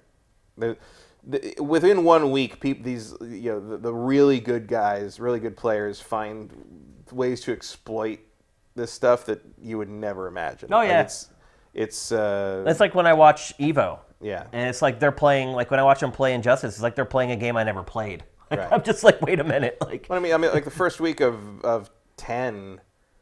Somebody discovered 100% combo with somebody. They just wiped out the entire health meter with one combo. I learned it, and I was like, I learned a thing, and I played with a couple of my friends, and then they refused to play with me anymore. So and then they nerfed it 2 days later. Yeah, and then it was gone in a week. But. How do you feel about an impending NetherRealm story mode based on Mortal Kombat? Cool. I like him. Do you like the plot and everything? Related to MK? Yeah, I think they're fun. I like how how 9 sort of retold 1 and 2, and I don't remember a whole lot about the last one. Precisely, really. Yeah. But it's just fun, kind of, it's based on those old kind of Enter the Dragon style cheesy kung fu movies. That's where they get them from. See, that's one place where I think Injustice is better than Mortal Kombat. Well, the DC universe is a more compelling group of characters than these guys are ever going to be. But I enjoy sort of the try-hard edgelord sort of, we've brought the things on your binder to life sort of element of this. David Jaffe School of Game Design. And they can get a little crazy. I mean, even Raiden's face here almost looks similar to angry Superman in Injustice 2. Where it's he's just going to do the things that DC wouldn't let them have Superman do, or he's going to fry people and all that. I think this is a case, though, where you have a video game franchise where... I'm also curious... When they created it, they didn't think about the fact of, you know what, this may go on for 30 years. Maybe we should make sure that our base backstory is something that makes sense and isn't ridiculous. Because I don't feel like this franchise, because it's Save World, whatever. But the story modes in NetherRealm's games are so good that I do care about the story in them. Well, the interesting thing about this one is that basically after you went through the last one more or less covered 3 and 4, involved Chinook and all those guys. This is the first one in the modern era where they're going to have to start making new stuff up. And so we've already seen a couple new characters. And I'm interested just because they're going to finally have to forge some new ground with the Mortal Kombat story, and I wonder what they're going to do. They've already got the time-controlling girl and that new girl that controls all the blood stuff. Right. And the new girl that controls all the blood stuff. Shao Kahn's back as a pre-order bonus. Yeah. And he's looking a little lizardy. Yeah. He looks a little Goro-ish, a little bit. Something going on there. I like the batshit image comics sort of the 90s thing they do with these. They're forgettable, but they're fun. I think what they should do is, like, in the first 5 minutes of this one, they should just have some, like, cop-out where they're just like, oh, all that was bullcrap. This is what's been really going on, and basically a real reboot of the franchise so they can actually have interesting stories going forward. That was 2 games ago. They already did that. You can't just reboot every 2 games. I think you can.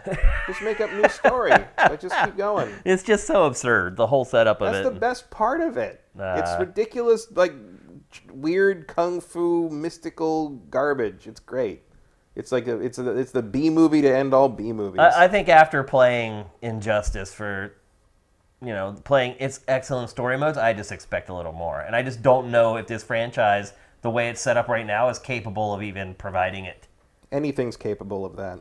All you need is good writing. Yeah. You can make Baraka a good character. You just need to write him well. Like, believe me, there's characters that are good and interesting and fun in Injustice 2 that I have never found interesting in any other form. Right. Like, and they make them work because they had some talent going on there. Like, and they could apply that same talent to these characters, and some of these things are going to work. It'll be fine. So there you go, Mortal Kombat 11. I think there's also an open beta coming for this. Yeah. And then it launches in April, I believe. Yeah. April 26th. And then we get to start speculating about the DLC characters. Yeah, yeah. I'm hoping that John Wick shows up. That would be a good ad, I think, actually. The problem is that, like... It strangely makes sense. Well, and there's a third movie coming out, so right. it kind of... The trailer for that looked good, too. The issue is that it is a Warner Brothers production. The issue is... same issue with, like, because people have always said, like, why isn't Neo in it? Because that's a Warner Brothers own thing. The reason Neo isn't in it because it costs a lot of money to license Keanu Reeves' face. Yeah. That's why. Which is why he wasn't in the Matrix games, right? No, he was. Wait, the first Matrix game, he was not in. It was all those, like, bit characters. He appeared in it, and then in the second one, you play as him, and he sure as hell looks like Keanu Reeves. Yeah. Path of Neo.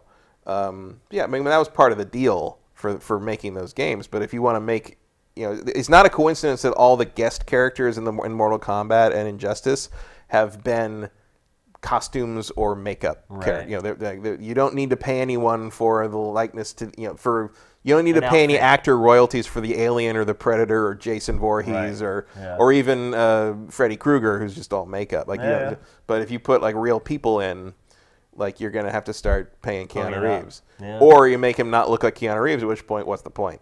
But I feel like maybe because John Wick 3 is coming out this year, you could maybe finagle a thing where, like, John Wick 3's marketing budget pays that fee, and you get him in as sort of a little promotional thing. That'd be a cool way to do it. There's kind of similar characters to him already in the franchise, though. Yeah, but he's such a big deal at this point. Like, and then you get a new movie. I think it would be a cool addition. Yeah. So that's my prediction: is we're going to see John Wick as DLC. What's your hype level for this on a scale of 1 to 10? Probably like 7-ish. Me too. Like, 7, I'm 8. into it. Yeah. I would be more into it if it was Injustice 3 because I do, as much as I enjoy the story in, the Mortal Kombat kind of bad heavy metal comic sort of thing. The Injustice stories are bad. Injustice 2 story was like a lost DC animated universe movie that was honestly they set the bar really high. Honestly, better than a lot of what DC puts out in its animated direct-to-video stuff. Right, now. that's what I'm saying. That's why, to me, the bar's kind of high now for MK. Like, my expectations of what I want from this are a little bit higher than they would have been. Well, I will say this, though. After the big blowout, I'm glad I drafted the game. I think it's going to... I think it's going to score very well. Yeah, we'll see. But I'm more confident now after seeing all this stuff than I was before then. I mean, it seems very much in line with what I would expect NetherRealms to be doing moving forward, Yeah. And I'm sure Injustice 3 will look even better. Yep. Just less bloody. Yep, a lot less bloody. All right, it's time for our trailer of the week. For you veterans of GameFace, this is the time to get your questions into the chat. And since the show's a little shorter today, we will answer a few more, so get them in there. Our trailer of the week is for, I guess I would say, the second biggest game that launched in the last 7 days. That's not saying much. Our trailer of the week is for Travis Strikes Again, No More Heroes, which is a Switch exclusive, but nothing like the prior No More Heroes games. Well, the aesthetic is the same. Yeah, but the gameplay is more like it's like a top-down Diablo-ish Diablo-ish brawler. Yeah, but I have not had a chance to play it. Its reviews have not been really good. They've been all over the place. Yeah. Like, there have been some mediocre scores, bad scores, like higher scores that are like, if you like Grasshopper Manufacturer, you know what you're getting into. That's the case where the assigning editor probably gave the game to the wrong person on his staff. Or even, like, I mean, a lot of the mediocre scores are also like, it's a Grasshopper game. Yeah. Like, you know what you're doing. You know what you're getting. If you played these before, you know what to expect. Style over substance. Yeah, very much. Yeah. I still haven't quite decided, what if I'm gonna jump into it. I've had money sitting on my Nintendo account literally for like 5 years. Yeah. $60 has been sitting there for forever, and I think I might finally spend a little bit of it on this game. I mean, I love the first one. I love Grasshopper. I hate to admit it. don't like No More Heroes 2 very much. So this one, I'm kind of like, I don't know. I don't know what to think yet. Well, maybe this trailer will help you decide. Probably not.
I think that might be the craziest trailer of the week we've ever had.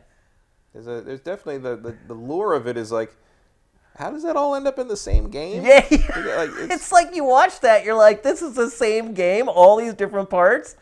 That's Grasshopper though. Man. Like I will say this about Grasshopper. Suda 51 don't care. He does not care about like game design rules or anything like that. That's one thing I will say about his games is you can expect the unexpected. Yep. A lot of games are like, okay, but that's not, we're going to stay in our lane. Like, he doesn't worry about staying in a lane. No. He's just like, I came up with this crazy idea, and we're going to put it in the game. But that doesn't match, it doesn't matter. I came up with a crazy idea, and we're going to put it in the game. So there you go. Travis Strikes Again, No More Heroes. I had hope for a lot more than what we got with that game, just in general. Like, remember when it was first announced, I was really excited for it. I was like, oh my gosh, like... Although, to be fair, it came out faster than I thought it would. Well, when we found out that it was like a top-down beat-em-up... But when they first announced it at that, like, Switch Direct thing, like, he hadn't even started it yet. Yeah, remember that. So they made this in, like, just under 2 years. I think you can tell. A little bit. A little bit. All right, let's get to some questions. And like I said, we're going to answer a few more. So if you haven't put in a question yet, be patient. You can put them in now, and we'll probably get to them. W. Matthew, of course, we have to answer one of his. What's your favorite under-talked-about game from a prior era? For me, it's Crimson Skies. My favorite flight game ever. Well, Crimson Skies is a really good pick. Yeah, I mean, that's one of the sort of cornerstones of games like that. Mm-hmm. The ones that flew under the radar that didn't get as much credit as they deserved. Mine, I could probably list those all day. I guess I would pick, I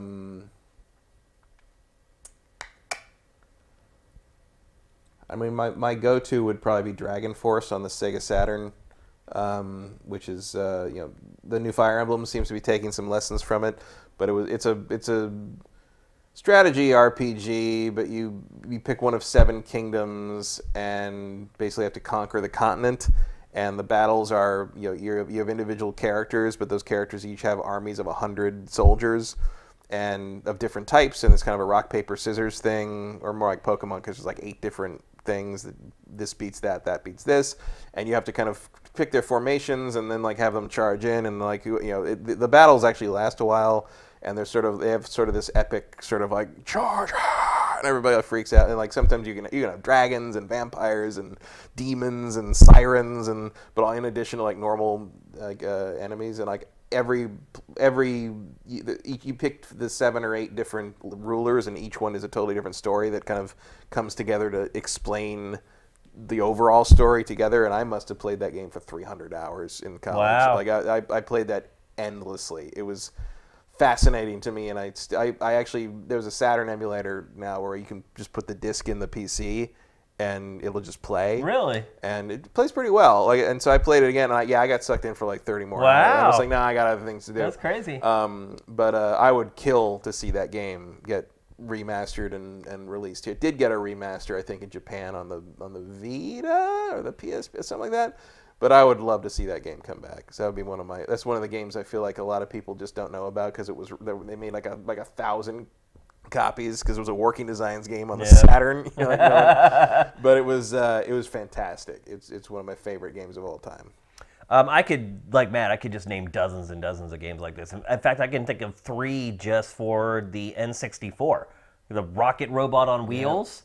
Yeah. Mm-hmm. I'm surprised you didn't bring that one up. I bring that one up all the time. You do, yeah. So. Space Station Silicon Valley, which was one of Rockstar North's first games when they were called DMA Design, and then Body Harvest for N64. Also that's DMA another Design. Underappreciated. It's kind of the first real Grand Theft Auto. It's DMA Design's dry run for GTA 3. Yeah, it was, absolutely. Which Rockstar would prefer you not talk about. Yeah. Which I can tell you from experience. It's so weird that they try to deny their past. Well, that's the sad thing. Their past wasn't cool enough, I guess. No. Well, this is the sad thing. Is like Body Harvest is really cool. A remaster would be great. A remake would be even better, but they're never going to admit that style of gameplay existed before GTA 3. Yeah, and then going up a generation, Time Splitters is a game that I thought was really good, that was underappreciated. I mean, I could just go on and on. There's just, like, every console has at least like a handful of games that just flew under the radar, but were still great. Things that like you're never going to see again because the licensing makes it a problem, like Beetle Adventure Racing. Yeah, that's another good N64 game that flew under the radar. Absolutely. So there's tons. Majora Tom 91. Crimson Skies, by the way, is available for like $10 on Xbox One now. So it is, yeah. Backwards compatible, and it looks great. Yeah, it does. It's really good, so I highly recommend trying that out. I like questions like this one from Majora Tom 91. Which do you think is more likely to happen in 2019?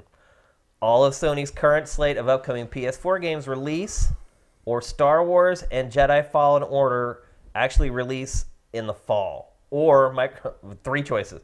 Or Microsoft puts out a worthwhile exclusive game for Xbox One not named Ori and the Will of the Wisp or Forza. I think Jedi Fallen Order coming out this year is the most likely of those 3 things. Yeah, definitely. Yep. It has to. Especially after what just happened with EA and Star Wars. Yeah. There has to be a Star Wars game this year, and there's only one announced for this year. Yeah. It's coming. Like, if EA and Respawn have to hire another 100 people to come in and work on that game to get it finished, they'll do it. Respawn will get it done. I don't know if it'll be any good, but Respawn will get it done. Absolutely. As to your other stuff, the 3 PS4 games, that's probably the least likely. Yeah, of the 3. mean, Microsoft releasing a worthwhile, that's a pretty good long shot too. But I have a hard time believing that we'd see all of those this year. I think that's the least likely, because you don't need that all of them. Frankly, you don't really want it. Yeah. The third option was Microsoft puts out a worthwhile exclusive game. I think Gears 5 is going to be a worthwhile exclusive game. Is it going to be as good as God of War? Probably not, but I think it's going to be worthwhile. Yeah, for certain definite. I mean, there's people that are just not going to be interested in Gears no matter what you do. But that's true of anything. I think Gears 5 will be solid. And he must have forgot about Crackdown 3. I mean. Oh, I don't think anybody forgot about Crackdown 3. Is there another game more worthwhile than Crackdown 3? Bring back Fable. I'm down with that. And I have a feeling that is absolutely going to happen with one of these new studios that they just bought. Freeze Frame Rate with the great reviews of Resident Evil 2 out today on my drafted team. Which game do you think will have better sales, RE2 or Kingdom Hearts 3? It's easy. I think that's Kingdom Hearts 3. Yeah, it's easy. It's definitely Kingdom Hearts 3, without a doubt. You got a whole generation been waiting their whole lives to play that. Yeah, I mean, it's going to, I think it'll double the sales of Resident Evil 2, at least. I mean, it is the #1 question we got through fan email on XPlay. since literally the day Kingdom Hearts 2 came out. Yeah. Someone sent us an email saying, when's Kingdom Hearts 3 coming out? And it was the most common question till the end of the show 8 years later. I'll tell you what blew my mind is last week Square Enix put out like a fan trailer for Kingdom Hearts 3, and we didn't curate it because it was all just like propaganda, like BS. We don't post everything. We actually do make cuts, and we did not curate this trailer. But I was taken aback by the range of people that were in it. Literally, you had 5-year-old kids. You had a 45-year-old dude. You had a 27-year-old woman. You had a bunch of tweens. I mean, it was just the gamut. That game is going to sell like crazy. It crosses like demographic lines like nothing else. They start getting those commercials running on TV. It's going to be a stampede to buy that game. And let's also not forget, it ain't rated M.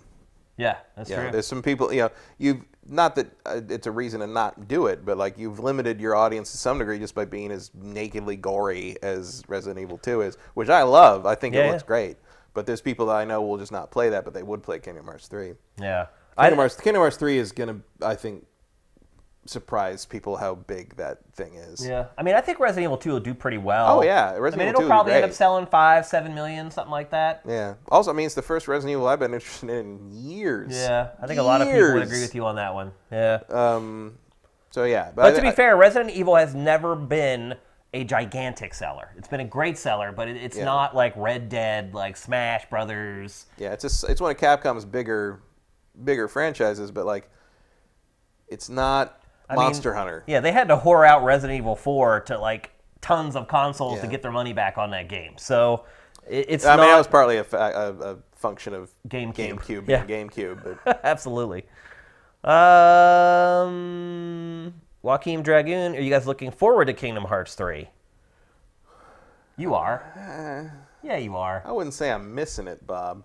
I mean, I'm going to play it because I can't not play it. But, I mean, Kingdom Hearts is nonsense and has been for, like, some would say forever. I would say Birth by Sleep kind of crossed the line for me into, like, Birth by Sleep is a good game. But it hit the point with the lore where I'm just like, I mean, it's not that it's hard to understand. It's just convoluted, and there's clearly no plan, you know?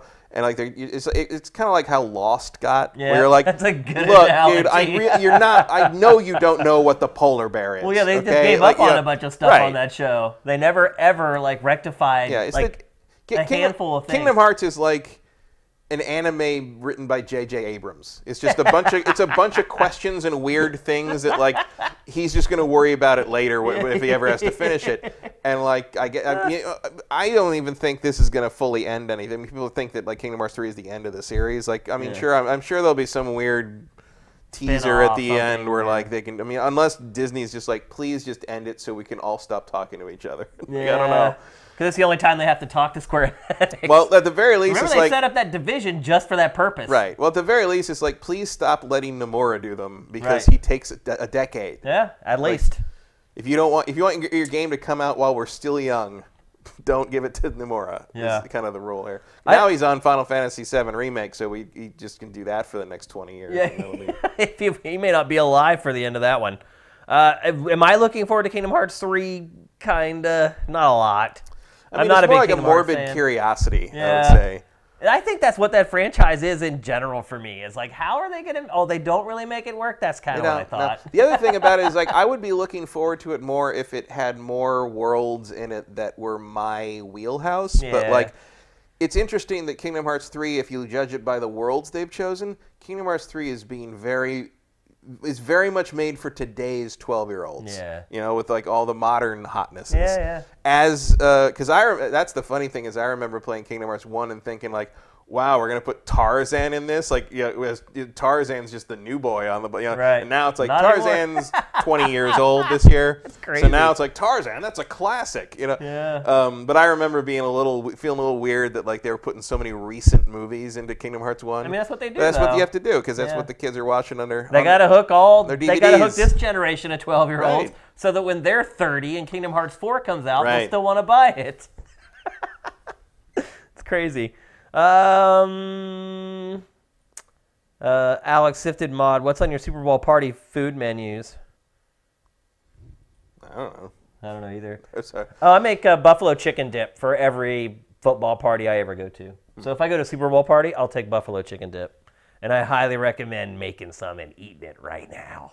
It is so good. Buffalo chicken dip is the bomb. We got we ordered sandwiches last night from a place called Fat Sal's. And the thing that my girlfriend got was they take like full like buffalo chicken tenders and they just put it in a sandwich. Works for me. It's like this. It's just buffalo sauce, giant chicken tenders, and you can get it with like the buffalo sauce and blue cheese dressing and there's the whole thing. And she didn't get it this way, but optionally you can get it with, I'm not making this up, mozzarella sticks on it and fries on it. So fries, that's a thing in Pittsburgh from a restaurant called Primanti Brothers. On all their sandwiches, they put French fries and coleslaw on top. So that doesn't sound as strange to me. I'm sure, yeah. But I've never seen mozzarella sticks on a sandwich. Mozzarella sticks is one of their standard toppings you can choose on their sandwiches.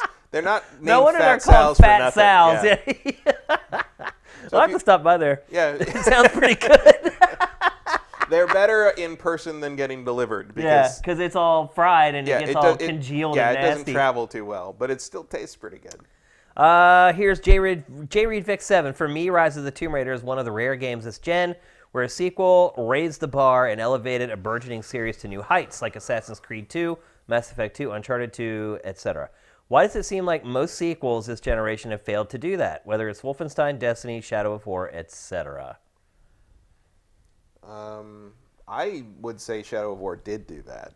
With the Nemesis system? The advances in the Nemesis system and kind of the larger scale Battlefield stuff, I think Shadow of War did that. I think part of it is like, I think Rise of the Tomb Raider and Assassin's Creed 2 both benefited from the fact that in large part those two sequels were okay, the first one did okay, now you can make one with more freedom, a bigger budget to do all the things that you had to cut from the first game. Yeah. That was definitely what happened with Assassin's Creed 2. And I think Rise of the Tomb Raider feels much more like a full realization of what they were trying to do with the first Tomb Raider, but maybe we're still trying to figure out what it was going to be before they could do that. Shadow of the Tomb Raider, not so much. But yeah. I would say that happens more often than I would sometimes expect. I think Shadow of War pulled it off. I'm trying to think of other games that expand. I mean, Red Dead Redemption 2, but that was an 8-year development cycle. Yeah. It's an interesting idea, interesting question. I think it's just tech, honestly, because last generation was the HD era. There's a lot of innovation going on. There was a lot of game design innovation going on. You're seeing the maturation of the open world game. You're seeing the genesis of the game as a service. This generation, we never saw the leap technologically that we saw in generations prior, and I think that overall has kind of thrown a wet blanket on innovation in general. Well, I think because if you don't have a 4K TV, you haven't seen a lot of benefit. Really an innovation there. And I think that's just kind of been a blanket sort of theme across the industry for this entire generation. I tell you what I do hope gets a sequel like that is Horizon Zero Dawn. Yeah, I'd agree. The other thing I would say, too, is that the second of everything is almost always the best. So if you look at most of your favorite bands, their first album is what puts them on the map. The second album is almost always their best album because they know, at that point, they know what their sound is, but they've refined it and they found a producer who knows how to produce it. The other thing with music is that for a lot of bands, their first album is a collection of their first EPs or their first singles that they put onto an album. Maybe they add like 1 or 2 more tracks. The second album for a band is always a brand new collection of songs. Now that they've figured out the studio, their sound, who's going to produce their stuff, I think if you look at almost any entertainment medium, the second of everything is almost always the best. Unless you're Iron Man or Thor. Yep, look at Star Wars. There's another example. Empire, yeah. It's very common. Not true in the prequel trilogy. No, but it's very common in any entertainment that the second installment in anything is the best. It can be, but there's also the term sophomore slump. Devil May Cry 2, an exception, obviously. but there aren't many. I would argue Halo 2, which is mostly half a game. Yeah. That was. I mean, Halo 3 to me is still the best Halo game. Yeah, but that's the third one. Right. Halo 2, I thought was a letdown at the time. Maybe I thought the story was maybe a little disappointing because of how they had hyped it up before it came out. Yeah. And because it took you away from Master Chief, and because it ended suddenly. It was just like, oh, wait a minute. It didn't even have that level they showed. I remember I went to Microsoft to play that live and for a review with like 20 other people or whatever, and I could not believe when the game ended. Mm-hmm. Because I looked over, and I think I was playing next to Dan Shu from EGM like the whole time, and he was a little bit ahead of me. I had taken like a lunch or something, and he was a little bit ahead of me. And I looked over, and he was, I guess I can spoil it now, but he was in that part where you're just riding the Warthog through that crazy, almost like half-pipe thing. And then he like put the controller down and like just let it sit there, and I was like, oh, did he finish it? And I like looked away, and then I got to that part of the game. I was like, there's no way this is the end. And sure enough, that was like the last sequence of the game. I'll never forget that. Like, yeah. But then, playing is... I didn't hate playing as other characters as much as other people did. I just never found the Arbiter particularly compelling, especially when you got so little story. It's like, it's like my thing with that is like, if you're gonna split that, you better give me double the content. Yeah. Or you better tell a complete story, which they did not. They punted because they knew they couldn't do it on the original Xbox. Cha-ching, cha-ching, cha-ching. They knew. No matter what they put out as Halo 2, as long as it wasn't a piece of crap, it was going to make them a ton of money. Halo 3 got it done in style. That was fine. But like 2, I played that co-op, and we were just like, really? That was really okay. I feel like that's usually tends to be more true of video games. Like the perfecting the second installment is. Because the idea is not dead yet and tired yet. Yeah, development is so iterative that it's like that's kind of your sweet spot where we proved ourselves and now we're free to do the things we wanted to do but had to cut for time or skepticism.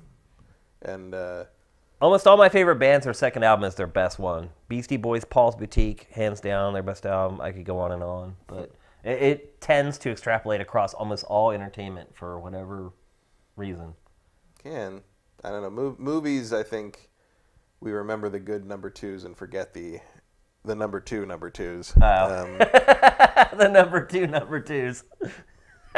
Let's see. Justin Horman. So these Sonic the Hedgehog Green Hill Zone scented candles recently went on sale in Europe. What's the weirdest gaming merch you've ever bought or been sent from a publisher? Anything you wouldn't actually advertise to your friends that is something you owned. The weirdest game merch I think I ever saw was when the Take-Two sent you the razor wire Garrote for Manhunt. Like they sent you a murder weapon, basically. They did. I mean, back then Rockstar swag was insane. Yeah. Like they sent baseball bats for Grand Theft Auto 3. Mm-hmm. They send weapons. That's what they used to do. They would send weapons to game journalists. Weapons through the mail. But the one thing that they sent me that Matt is talking about, and that was exactly what I was going to say too, it was like a piece of barbed wire with two like finger rings on each. Yeah, leather finger straps. Yeah, and you could just grab it, and literally it was made to put around someone's throat and kill them. Yeah, it was it came in like a little leather pouch. Mm-hmm. It would like roll up and then fold up and fit perfectly in this. Actually, it was like a velour pouch, like Crown Royal or something. Yeah. And I cannot believe. I still can't believe that they sent me that. Mm-hmm. That was for Manhunt, though. Yep. There's other things. I mean, there's the giant floppy purple dildo from Saints Row 3. Oh, right. Yeah. That was a weapon in that game, and they sent out life-size real ones. Dildos to editors, yeah. We got some complaints to HR about that one. It's like we didn't sell. They sent it. We didn't know what it was till we opened the box.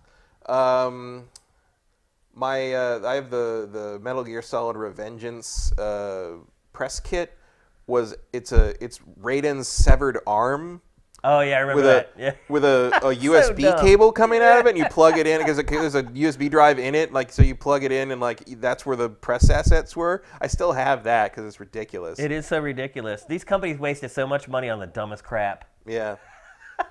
Those are the ones that jump out at me. And then you get some, like I got some that were in like puzzle boxes, right? They're like literally made you sit there and like, right. It's like, bro, I need the code so we can play the game. It's like or the we got a chain sword for Space Marine, Warhammer 40,000 Space Marine. Yeah. They sent a full-size chain sword, which we thought was fun, but there was sort of this thing of like, and then what? Yeah. And then the other problem we had with that, because at the end of G4 we had to get rid of all the stuff. We had to get rid of everything. Yeah. So we were trying to give it away. The problem was we had trouble getting rid of the chain sword because we'd used it in this skit where Blair Herter fell in love with it, and like there was a scene where like he and the chainsword were all oiled up in bed together, and so it was still sort of slippery. It was still a little. Yeah, I wouldn't take it. And so everyone's like, no, and like you could never get it all off. Like the lube was still there, and you could never fully get rid of it. And eventually, one of the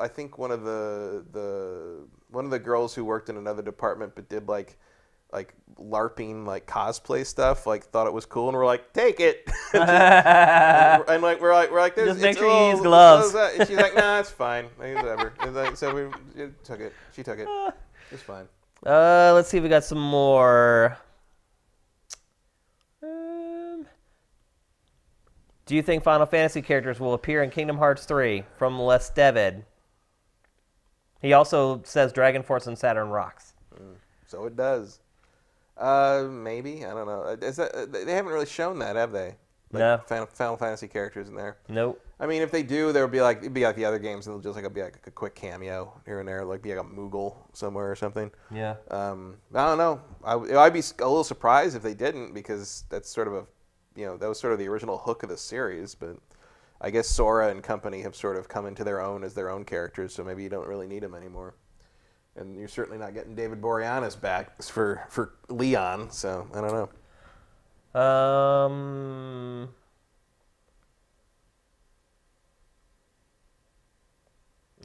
Another one from Majora Tom 91. Any games coming this year you think run the risk of bombing other than Metro Exodus? I think the Division 2 has a chance of bombing. Yeah. Relatively speaking. It's not going to sell nothing, but I think it could sell like 1.5 million or something weird. Yeah, that's possible. I don't know. I'm trying to think. Metroid Prime 4? Metroid's not coming out this year. Yeah, it's just a joke anyway. Yeah, I don't know. I mean, I'm sure there's a bunch of stuff that we're just not even thinking of because it's not. They're not high-profile games, but if you're talking about like things that are like big games that like crash and burn and we didn't expect, Division 2 could underperform. I don't know about bombing. Crackdown 3.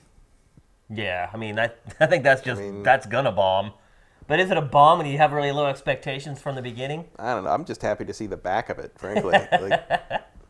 Yeah. Just get it out so we can clear the pipeline and start doing something new. So we can move forward. Yeah, that would be great. All right, so I think that's it for the questions. One more thing before we go. First of all, so we obviously do our own fantasy draft, Matt and I, but the website and the rest of the world apparently has gotten in. Really the new hotness this year. Yeah, and no one's give us credit for it. Which, whatever. It's like, what credit are they going to give us? Yeah, but, I mean, it's not like no one else could come up with that. But nobody did. Yeah. And nobody did it for 4 years after we did it for the first time. And so, yeah, lots of people have started doing video game fantasy drafts this year. They say imitation is the sincerest form of flattery, so I guess I'll take it. But on the flip side of that, we have a league going on Sifted right now that has 11 or 12 people in it. And over the entire weekend, I picked like 3 games. So it sounds like a league fully used. We're picking exactly. We're picking on Discord, and so since people are scattered all over the world, it's like once it's someone's turn to pick who lives in Japan or Europe, depending on what time of day or night it is, it's going to be 12 hours until they make their pick. So our draft has been going really, really slow. But if you're not interested in doing something like that takes days and days, Lashik on Sifted has started. Actually, he started this last year, and he built like an app for it. And basically, all you do is you go and just pick any 10 games. You're not taking turns picking with anybody else, like Matt and I do, or like we were doing in the other league I was talking about a minute ago. You literally just pick the 10 games that you think are going to score the highest. And he did it last year, and there's a champion from last year, and we're doing it again this year. It is in the forums on Sifted. If you want to find it, it's very easy to find. If you cannot find it, just at me in DMs on Sifted, at Shane, and I'll point you in the right direction. But we have a ton of entries already. I already put my entries in, and it's very simple. He has built like a site for it already, where you just use a drop-down menu, and you just choose your 10 games and click Submit. And whoever wins that, I'm going to come up with something to give the champ so that it actually has some meaning beyond just having some fun. So like I said, it's in our forums, easy to find. If for some reason you cannot find it, just hit me up. We should be promoting it in the next day or two as well on the homepage, so keep an eye out for that. It's awesome, though. He actually went and built like an interface for this, which is awesome. And to all the people doing fantasy drafts out there, enjoy. It's a little disappointing that they are not at least mentioning us and saying, hey, this website Sifted started this years ago, and now we're doing it. It would be nice if somebody did that, but whatever. It's cool to have come up with something that you're seeing other people doing and enjoying, so be it. That's the way it goes. I'll give you a game that might bomb. Rage 2. Yeah, it's possible. I mean, it's just sort of how Bethesda's stuff rolls. I mean, not to say it's going to be bad and bomb, but I feel like Days Gone might underperform. Like I don't know how much. It's going to be a pretty big drought between PS4 exclusives, like big time PS4 exclusives. Somebody on YouTube also gave me crap today because Days Gone was like number 18 out of 20 on our, and you know I was like, it barely made it in, bro. And he's like, that should be in the top 5. I'm like, that's ridiculous to me. It's such an uninteresting looking game to me. How it is. It's wow. I mean, I'm not going to play it because. Well, yeah, we're going to play it. What it's else? A first party Sony game. But of course we're going to play it. Woof. Like it looks like it's just created from the parts of lesser games. Yeah, I guess my point is that there are still true believers out there on that game. Oh yeah, but that doesn't mean it's going to sell. I mean, that's true. That would again be like a Division 2 thing where it's like it just underperforms. It'll still sell okay. Yeah. All right, so that's it for GameFace episode 154. Thanks for watching, everybody on the stream, for asking great questions at the end of the show. Everybody watching on YouTube, thank you for your support. As I said at the beginning of the show, it would be awesome if you could kick us at least $1 a month on our Patreon. It's $1, and it would make a world of difference to us. If all you guys gave us $1, our world would change. It literally would. Shane wants his $2. Yeah, what was that from? Better Off Dead? Better Off Dead, yeah. Another classic. But if you can't do that, please hook us up with Twitch Prime. The instructions are in the directions below. It's very easy. If you've already connected your accounts, it literally takes 3 seconds. But you do have to do it every month and re-up it. But for those of you who are doing that already, thank you very, very much. We really appreciate it, and it is making a difference. So big changes coming to our Patreon this week. Keep an eye on it. Once we have it all done, we're not going to do it all at once because of kind of the way Patreon works. You kind of do stuff like that in shifts. So it's going to be a gradual rollout throughout the rest of the week. But once it's all done, we will promote it on Sifted, and you guys can go check it out. So thanks to everybody for watching. No matter you're watching on the stream, you're watching on Sifted, you're watching on Patreon, you're watching on YouTube, we love you all. So thanks. Have a good night. GameFace is up and out.